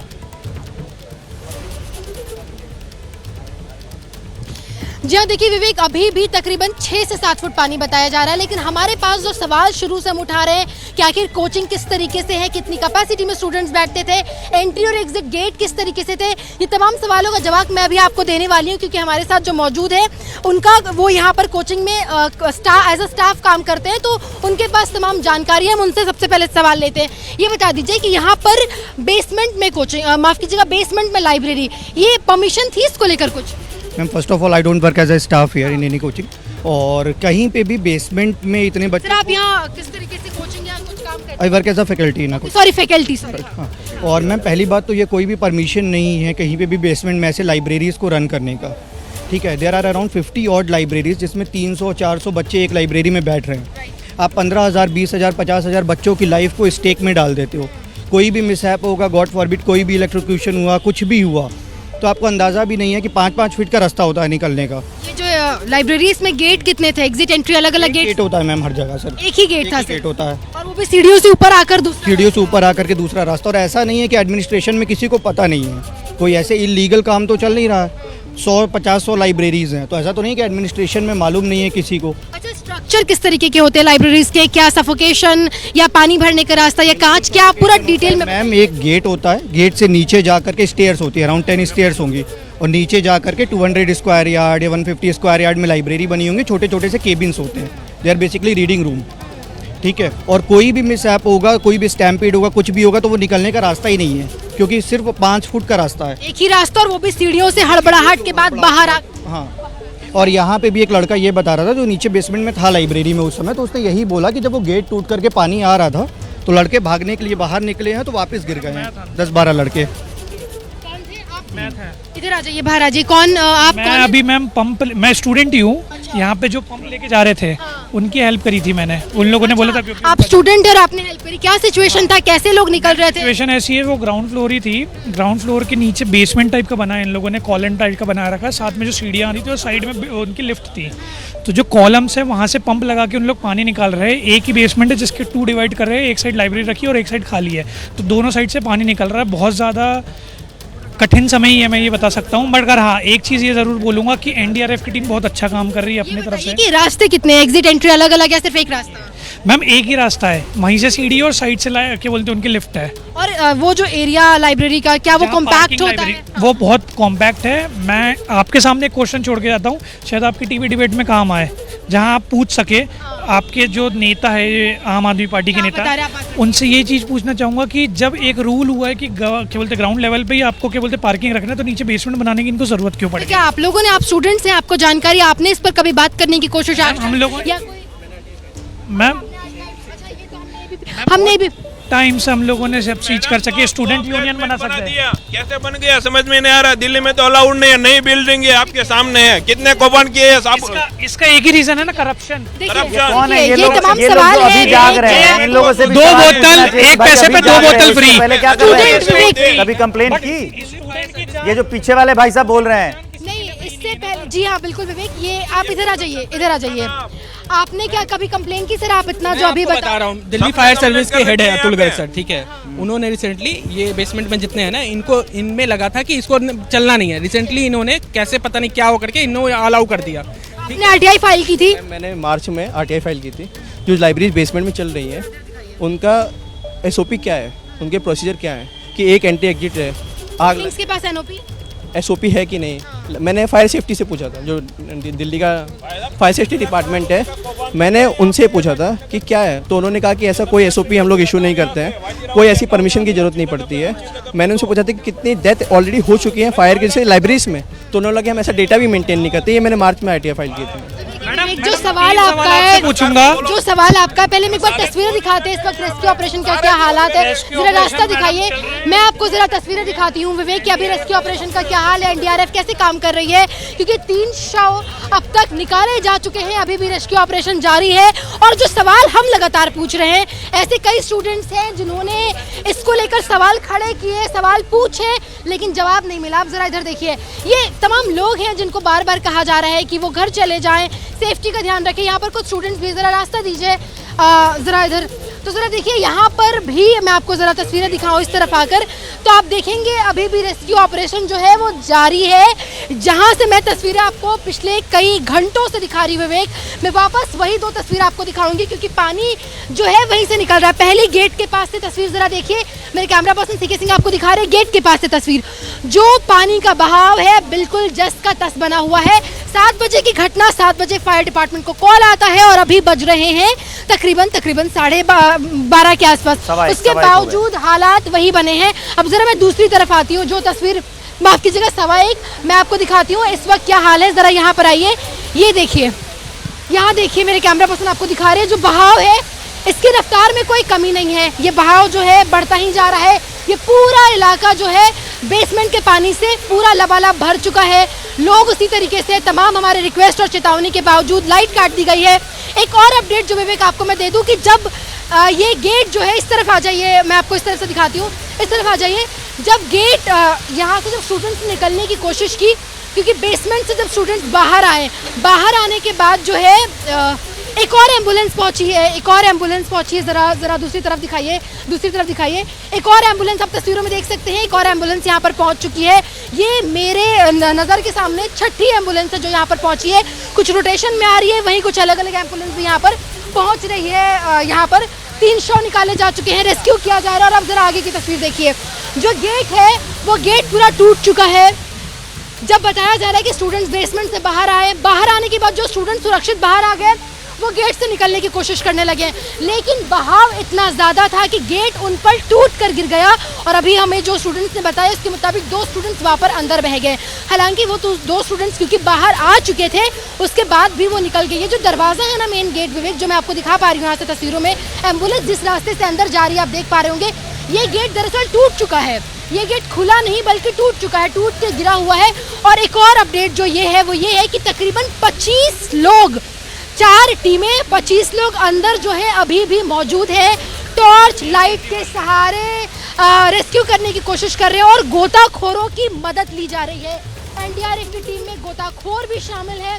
गोताखोरों की मदद से कोशिश की जा रही है कि अगर अंदर कोई फंसा हो, क्योंकि अभी भी 7 फुट पानी बहुत ज़्यादा है। अब से 1 घंटे पहले भी मैंने यही अपडेट दिया था और उसको मैं फिर दोहरा रही हूँ। 7 फुट पानी, 7 फुट पानी जो है कम होने का नाम नहीं ले रहा। 8 फुट से 7 फुट पे पानी पहुंचा और 7 फुट अमूमन भारतीयों के हाइट के मुकाबले ज्यादा होती है। जहाँ से पानी निकल रहा था वहां से पानी अभी भी निकल रहा है। एक ओर से ये पानी निकाल रहे हैं और दूसरी ओर से भर रहा है, क्योंकि तब से हम सुन रहे हैं 7 बजे अगर वो 12 फुट पानी भर गया था तो रात के 1:30 बजे के आसपास भी वो 7 फुट ही पहुंच पाया है। अधिकारियों से अगर बात हो तो ये जरूर पूछिएगा कि कहीं ऐसा तो नहीं है कि जहां से लीकेज होकर पानी वहां पहुंचा था अभी तक उसको बंद ही नहीं किया गया हो। पानी कम क्यों नहीं हो रहा है? बहुत अहम सवाल, बहुत अहम सवाल आपने विवेक पूछा। जो जानकारी हमें इस बारे में मिली है वो ये है कि कि दरवाज़ा टूट चुका है, लेकिन अभी वहाँ तक जाना शायद संभव नहीं हो पाया। ये सवाल का जवाब देने के लिए यहाँ पर इस वक्त कोई भी नहीं है। रेस्क्यू ऑपरेशन चल रहा है, एम्बुलेंस की गाड़ियाँ, एम्बुलेंस आती है जाती है, तमाम गाड़ियाँ आती हैं जाती हैं। पाइप की संख्या देखिए बढ़ा दी गई है, 6 कर दी गई है, पहले 4 थी, वहाँ भी संख्या जो है 2 कर दी गई है। सुबह मैं जब यहाँ पहुँची थी तकरीबन 10:30 के आसपास, उस समय पाइप्स की संख्या यहाँ पर 4 थी, उसके बाद 6 और अब पाइप्स की संख्या 7, मोटर्स की संख्या 4, अब मोटर्स की संख्या 6, यानी कि लगातार एनडीआरएफ की तरफ से रेस्क्यू ऑपरेशन जो है वो चलाया जा रहा है। लेकिन जो अहम सवाल आपने अभी पूछा कि क्या ऐसा तो नहीं कि एक तरफ से निकासी तो पानी का किया जा रहा है लेकिन दूसरी तरफ से पानी भरते जा रहा है, ये एक बड़ा अहम सवाल है। इसका जवाब लेने की कोशिश हम कर रहे हैं कि ऐसा भी कुछ है कि पानी भरते जा रहा है, क्योंकि बेसमेंट जो है बिल्कुल कॉम्पैक्ट है, एक तरफ पार्किंग और दूसरी तरफ बेसमेंट। और ये सवाल जो हम लगातार खड़े कर रहे हैं कि आखिर एग्जिट और एंट्री का 2 रास्ता क्यों नहीं है, केवल एक रास्ता, वो भी आप नीचे से ऊपर पहले आएंगे सीढ़ियों के सहारे। सीढ़ियों में बिल्कुल हड़कंप का माहौल, क्योंकि पानी लगातार सीढ़ियों से जा रहा है, हर तरफ से जा रहा है। विवेक, जरा एक बार नजर बनाई जाए, दूसरी एम्बुलेंस है जो यहाँ पर पहुंची है अभी, एक ठीक हमारे सामने, हमने आपको तस्वीरों में दिखाया तकरीबन 2 मिनट पहले, और ये दूसरी। यहाँ पर वो लोग हैं जिनके या तो बच्चे फंसे हैं, उनके दोस्त फंसे हैं, या वो कुछ लोग हैं जो आसपास के इलाकों से हैं, वो देखने के लिए यहाँ पर पहुँचे हैं। 3 शव बरामद किए जा चुके हैं। जब हम यहाँ पे शुरुआत जो जानकारी मिली थी उसके अकॉर्डिंग 3 लोग फंसे थे, लेकिन अभी तो केवल 3 शव बरामद हो चुके हैं और अभी हॉस्पिटल में भी स्टूडेंट्स हैं। ऐसे में रेस्क्यू ऑपरेशन जारी है। ये बताया जा रहा है कि भी और लोग अंदर फंसे हो सकते हैं। अब देखिए गाड़ियों का आने जाने का सिलसिला वो जारी है। रेस्क्यू ऑपरेशन की टीम जो है, एनडीआरएफ की टीम जो है वो लगी हुई है, रेस्क्यू ऑपरेशन किया जा रहा है, गोताखोर लगे हुए हैं। पानी का बहाव बढ़ते जा रहा है, उसके बावजूद अभी तक कुछ गुड न्यूज़ जिसको कह सकते हैं कि स्टूडेंट्स को सुरक्षित बाहर निकाला गया, ऐसी कोई खबर अब तक मिली नहीं है। जब मैं टीम से बात करने की कोशिश करती हूँ तब यही खबर मिलती है कि अभी भी 7 फीट पानी बचा है, 1 घंटा और लगेगा, और इस 1 घंटे को 5 घंटा हो चुका है, लेकिन जवाब कुछ भी नहीं। ना कोई ये बताने वाला है कि आखिर जो जिंदगियां अंदर फंसी है आप हमारे साथ बने रहिए, लाइव अपडेट देते रहिए। लेकिन इसी बीच आरएमएल अस्पताल से मेरे सहयोगी दिव्यांकर तिवारी लगातार बने हुए, उनके पास आपको लिए चलते हैं, कुछ एक्सक्लूसिव जानकारियां वो हमारे साथ शेयर करेंगे। Divyankar, over to you.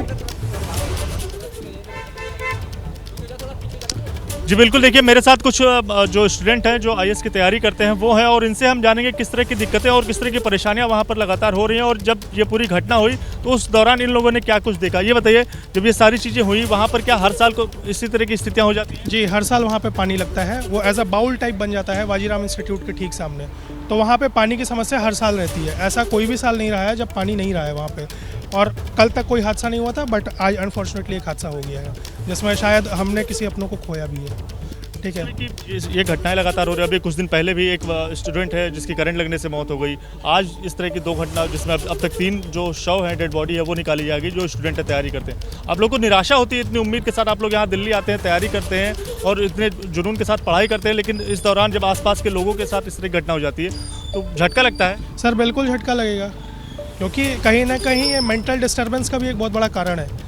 हम सारी चीजें फेस कर रहे हैं, अपने घर की स्थिति देख रहे हैं। दिव्यांकर, आप हमारे साथ बने रहिए। रिया के पास में जा रहा हूं, एम्बुलेंस की लाइव तस्वीरें आ रही हैं। रिया, वो टू यू। ये इस कंफर्मेशन की बहुत ज्यादा इस कंफर्मेशन की यहाँ पर जरूरत होगी कि यहाँ पर ये जो बॉडीज है जिनको निकाला गया है, इन लोगों को रेस्क्यू, इनकी जान बचा ली गई है या फिर ये शव है, क्योंकि अभी देखिए कंटिन्यूअस यहाँ पर 3 एम्बुलेंस आई थी, मेघा, ओवर टू यू। जो जी हाँ विवेक, देखिए यहाँ पर अभी हमारे ठीक सामने मैंने जैसे अपडेट दिया था कि 2 एम्बुलेंस यहाँ पर पहुंचे थे। एक एम्बुलेंस में एक स्टूडेंट है, लेकिन उसकी क्या हालात है ये कहना मुश्किल है, क्योंकि एम्बुलेंस को बहुत जल्दबाजी में यहाँ से लेकर जाया गया है। मैं आपको एक बार तस्वीरें दिखाने की कोशिश करती हूँ। जरा आप तस्वीरें देखिए, इस तरफ मैं आपको तस्वीरें दिखा रही हूँ, हमारे सामने तस्वीर आप जरा देख पाएंगे। एम्बुलेंस में हमें एक स्टूडेंट नजर तो आ रही है, लेकिन नजर स्टूडेंट देख सकते हैं हम, लेकिन क्या हालत है ये कहना बहुत मुश्किल है, क्योंकि इससे कुछ साफ नहीं हो पा रहा है। तो ये देखिए, इस तरफ आ जाइए, मैं जरा तस्वीर दिखाती हूँ। ये दूसरी एम्बुलेंस है। लगातार एम्बुलेंस का आने जाने का सिलसिला जो है वो जारी है। अभी तक ये तीसरी एम्बुलेंस जो आपको तस्वीरों में दिखा रहे हैं, ये एक एम्बुलेंस है, एक एम्बुलेंस जो अभी जस्ट एक स्टूडेंट को लेकर यहाँ से बाहर निकला है। सवाल, कंफर्मेशन, ये सवाल की उम्मीद लेकर जो पेरेंट्स यहाँ पर पहुंचे वो जवाब चाहते हैं कि उनका बच्चा सुरक्षित है या नहीं है।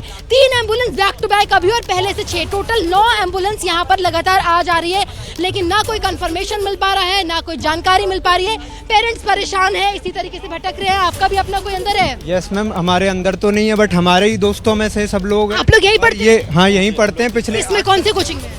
कोचिंग वगैरह हम नहीं ले रहे, सेल्फ प्रिपेयर कर रहे हैं। लाइब्रेरी आते हैं आप लोग? हाँ, लाइब्रेरी वगैरह हमने ज्वाइन कर रखी है। मैडम वहाँ तक तो अभी तक पता नहीं चल रहा था कि वहाँ लाइब्रेरी भी चल रही है। बेसमेंट के अंदर वाला लाइब्रेरी चलाने की लाइब्रेरी है, वो बेसमेंट के अंदर है। 95% लाइब्रेरी। पहले पटेल नगर में एक हमारी छात्र की मौत यहाँ मतलब डेथ हुई है। यहाँ पे हम लोग को बोला जा रहा है आप लोग यहाँ पे क्यों खड़े हैं, है ना। हम लोग को यहाँ से भगाया जा रहा है कि आप यहाँ पे नहीं। आप लोगों को इसलिए भगाया जा रहा है, मैं आपको बताती हूँ, ताकि सुरक्षा, क्योंकि 3 दिन पहले यहाँ करंट लगने से भी एक स्टूडेंट की मौत हुई थी। आप लोगों की सुरक्षा के लिए आप लोगों को यहाँ से हटाया जा रहा है। कोशिश कीजिए, हम भी रिक्वेस्ट आप लोगों से यही करते हैं कि आप लोग थोड़ा गाड़ियों के रास्ते जाने के लिए। मैं आपकी परेशानी, जो भी आपकी दिक्कत है, मैं समझ रही हूँ, ठीक है, लेकिन क्योंकि गाड़ियों को रास्ता नहीं मिल पा रहा। आप जरा देखिए, काफी लोग यहाँ पर है, आप लोग साइड या तो आ जाइए। देखिए पानी पूरा बाहर तक भर गया है। तो जी क्या पूछना चाह रहे हैं मैम? यहाँ पे जवाबदेही किसकी बनती है? यहाँ पे जवाबदेही, पिछले बार हम लोग को यही बोला गया कि एमसीडी में यहाँ पे आएंगे तो ये करेंगे ये करेंगे। मैं बस इतना ही कहना चाहता हूँ, अंधेर नगरी चौपट राजा, यहाँ के राजा जेल में बैठे हैं और ये अपना आराम से बैठे। यहाँ के छात्र कुछ भी करें, उनको क्या है, यहाँ के वोट थोड़ी ना है। हम बाहर से आ रहे हैं, उनको वोट नहीं। विवेक देखिए, ये गुस्सा, ये जो रोष है, ये जायज है क्योंकि लोग इतने ज्यादा परेशान हैं। अब जरा मैं आपको पीछे तस्वीर दिखाती हूँ। मैं बिल्कुल रोड की तरफ आ गई हूँ। ये मैं उस उस इंस्टीट्यूट के बहुत दूर आ चुकी हूँ, लेकिन यहाँ हालात जरा देखिए। मैं फिर से एक बार पानी में उतर की तस्वीरें इसलिए दिखाना चाहती हूँ क्योंकि मैं जैसे जैसे आगे बढ़ रही हूँ, अब देखिए मेरे घुटने के यहाँ तक पानी ऑलमोस्ट पहुँच चुका है। ये पीछे जो है वो स्टूडेंट्स या बाकी लोग हैं। तो ऐसे में ये जो पूरा इलाका है पानी में डूब जाता है। कुछ दिन पहले जब हादसा हुआ, करंट लगने से एक छात्र की मौत हुई, उसके बावजूद लापरवाही। और सवाल वही बना हुआ है कि आखिर बेसमेंट में लाइब्रेरी क्यों? लाइब्रेरी तो एग्जिट और एंट्री का अलग अलग रास्ता क्यों नहीं? क्यों एक रास्ते में बच्चों को इस तरीके से दम घुट के निकलने के लिए मजबूर किया गया कि आज हमें यहाँ से 3 शव मिले और अभी भी रेस्क्यू ऑपरेशन जारी है। जरा देखिए दूर तक, मैं आपको दिखाऊं, दूर तक नजर डालिए। ये दिल्ली का बिल्कुल व्यस्तम रास्तों में से एक है। स्टूडेंट सबसे ज्यादा यहाँ पर आते हैं। भारत का भविष्य, सबसे ज्यादा टफ एग्जाम्स की तैयारी, IAS की तैयारी यहाँ पे की जाती है। मोटी मोटी फीस, लेकिन इन रिटर्न बच्चों को क्या मिल रहा है? तो ये आपको ये सवाल, ये तस्वीरें दिखाती है। और यही सवाल हम लगातार पूछ रहे हैं कि राजनीति हो रही है, तमाम वादे, तमाम दावे, लेकिन सड़क पर क्या है?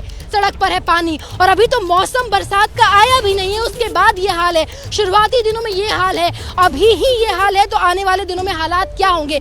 महज 2 घंटे की बारिश और 2 घंटे की बारिश के बाद के जो हालात है, ये मैं आपको लगातार दिखा रही हूँ। देखिए आप दूर तक देखेंगे तो पानी है। और कोचिंग इंस्टीट्यूट मेरे से तकरीबन यहाँ से 100 मीटर, 70-80 मीटर के आसपास यहाँ से वो इंस्टीट्यूट मेरे से दूर है। उसके बावजूद जो निकासी का कोई रास्ता नहीं है, ड्रेनेज की कोई व्यवस्था नहीं है, और इसीलिए पानी यहाँ पर भर गया है। कई पेरेंट जिनसे हमने बात करने की कोशिश की, उनको अब तक कोई जानकारी नहीं मिल पाई है। केवल वो एम्बुलेंस को आते हुए देख पा रहे हैं और जाते हुए देख पा रहे हैं। वो ये भी नहीं जानते कि एम्बुलेंस के अंदर जो जा रहा है वो उनका बच्चा है या नहीं, वो सुरक्षित है या नहीं, वो वापस घर लौट कर आएगा कि नहीं, क्योंकि तमाम सपने, मेहनत लेकर बच्चों को यहाँ वो भेजते हैं और बच्चों को ऐसे एम्बुलेंस में जाते हुए देखते हैं। और सवाल देखिए, दुर्दशा देखिए कि उनको ये तक नहीं पता कि उनके बच्चे सुरक्षित है कि नहीं। ना कोचिंग जवाब दे रही है, ना ही पुलिस प्रशासन की तरफ से उनको मदद किया जा रहा है। केवल NDRF की रेस्क्यू ऑपरेशन है जो लगातार जारी है। ऐसे में जो आपको दिख रहे हैं ये पेरेंट्स भी हैं विवेक, इनकी अपनी तकलीफ है, वो तकलीफ उनको यहाँ पर लेकर आई। जी विवेक, तकलीफ है वो लगातार हम दिखा रहे हैं और सवाल भी पूछ रहे हैं, सवाल लगातार उठा रहे हैं। मेगा आप हमारे साथ बने रहिए। रिया भी जुड़ी हुई हैं वहीं से, ग्राउंड जीरो से ही, वो छात्रों से बातचीत कर रही हैं। अपडेट क्या है वो भी बताएंगे। रिया, कुछ नहीं कर रहे। देखिए विवेक, करीब 7 बजे से ये जो रेस्क्यू ऑपरेशन है ये शुरू हुआ था। अभी 1:25 हो गए हैं। करीब 6.5 घंटे इस रेस्क्यू ऑपरेशन को होने वाले हैं और अभी तक जो तस्वीर सामने आई है ये विस्तार से दर्शकों को बताना बेहद जरूरी है। अभी तक 3 बॉडीज रेस्क्यू कर ली गई हैं और 3 बॉडीज जो है वो रिकवर कर ली गई हैं। और अभी कुछ ही देर पहले यहाँ पर 3 एम्बुलेंस पहुंची थी, जिसमें से एक एम्बुलेंस यहाँ से वापस गई, उसमें एक बॉडी थी। ये अभी कंफर्मेशन नहीं मिल पाई है कि वो एक शव बाहर निकाला गया है या किसी बच्चे को रेस्क्यू किया गया है। उस कंफर्मेशन का इंतजार रहेगा। जो DCP है उन्होंने जो जानकारी दी थी उसके मुताबिक देखिए ये जो कोचिंग है, ये जो राउस IAS जो कोचिंग सेंटर है, इसका 3500 स्क्वायर फीट का ये पूरा एरिया और 12 फीट ये पानी था, जिसमें से अभी भी 5 से 6 फीट जो पानी है वो लगातार बना हुआ है, उसे बाहर निकाला जा रहा है। उस पानी पर जो फर्नीचर है वो तैर रहा है। पानी की वजह से वहां पर बिजली जो है, इलेक्ट्रिसिटी सप्लाई नहीं की जा सकती है, क्योंकि इससे इलेक्ट्रोक्यूशन का खतरा है। तो रोशनी वहां पर बिल्कुल नहीं है। टॉर्चेस की मदद से ये रेस्क्यू ऑपरेशन चलाया जा रहा है, जिससे इस नंबर का अब तक कंफर्मेशन नहीं हो पाया है कि वहां पर जो छात्र थे वो कितने फंसे हुए थे। तो करीब 6.5 घंटे से ये रेस्क्यू ऑपरेशन चल रहा है और यहाँ पर अभी तक इस बात का कंफर्मेशन नहीं हो पाया कि जो छात्र हैं वो कितने वहां पर फंसे हुए थे। अभी भी जो सर्च ऑपरेशन है वो लगातार जारी है। NDRF के जो डाइवर्स हैं वो अभी भी वहां पर जो ऑपरेशन है उसको लगातार चला रहे हैं, लेकिन क्योंकि फर्नीचर तैर रहा है और जो लाइट है वो वहां पर नहीं है, इसलिए अभी तक भी नंबर्स को कंफर्म नहीं किया गया है। दूसरा, जब कोचिंग सेंटर से बात करने पर आधिकारिक तौर पर सवाल किया गया पुलिस से, तो उनका जवाब ये था कि अभी जो प्रायोरिटी है वो ये है कि स्टूडेंट्स को पहले रेस्क्यू किया जाए और फिर बाद में जो है बातचीत वो की जाएगी। तो देखिए, तमाम यहाँ पर अधिकारी मौजूद है, स्टूडेंट्स भी लगातार मौजूद है। पानी जो है वो बाहर निकाला जा रहा है। एम्बुलेंस भी आपको नजर आएगी, सड़क पर जो है पानी उसको निकाला जा रहा है, बाहर आ रहा है पानी। और ये रेस्क्यू ऑपरेशन अभी भी करीब 6.5 घंटे हो गए हैं, ये लगातार जारी है। अभी भी 5 से 6 फीट पानी वहां पर लगातार बना हुआ है। 3 बॉडीज को रिकवर कर लिया गया है। अभी पेरेंट्स को इन्फॉर्म करने का जो सिलसिला है वो लगातार जारी है। अभी जो आइडेंटिटी है वो रिवील नहीं की गई है। देखिए, जो 3 बॉडीज रिकवर की गई उनमें से एक की पहचान कर ली गई है, 2 की अभी तक पहचान नहीं हो पाई है। तो पहचान की जाएगी और फिर जो परिवार है उसको इन्फॉर्म किया जाएगा। तो ये जो तमाम अपडेट्स हैं अभी यहाँ पर हैं और रेस्क्यू ऑपरेशन अभी भी चल रहा है।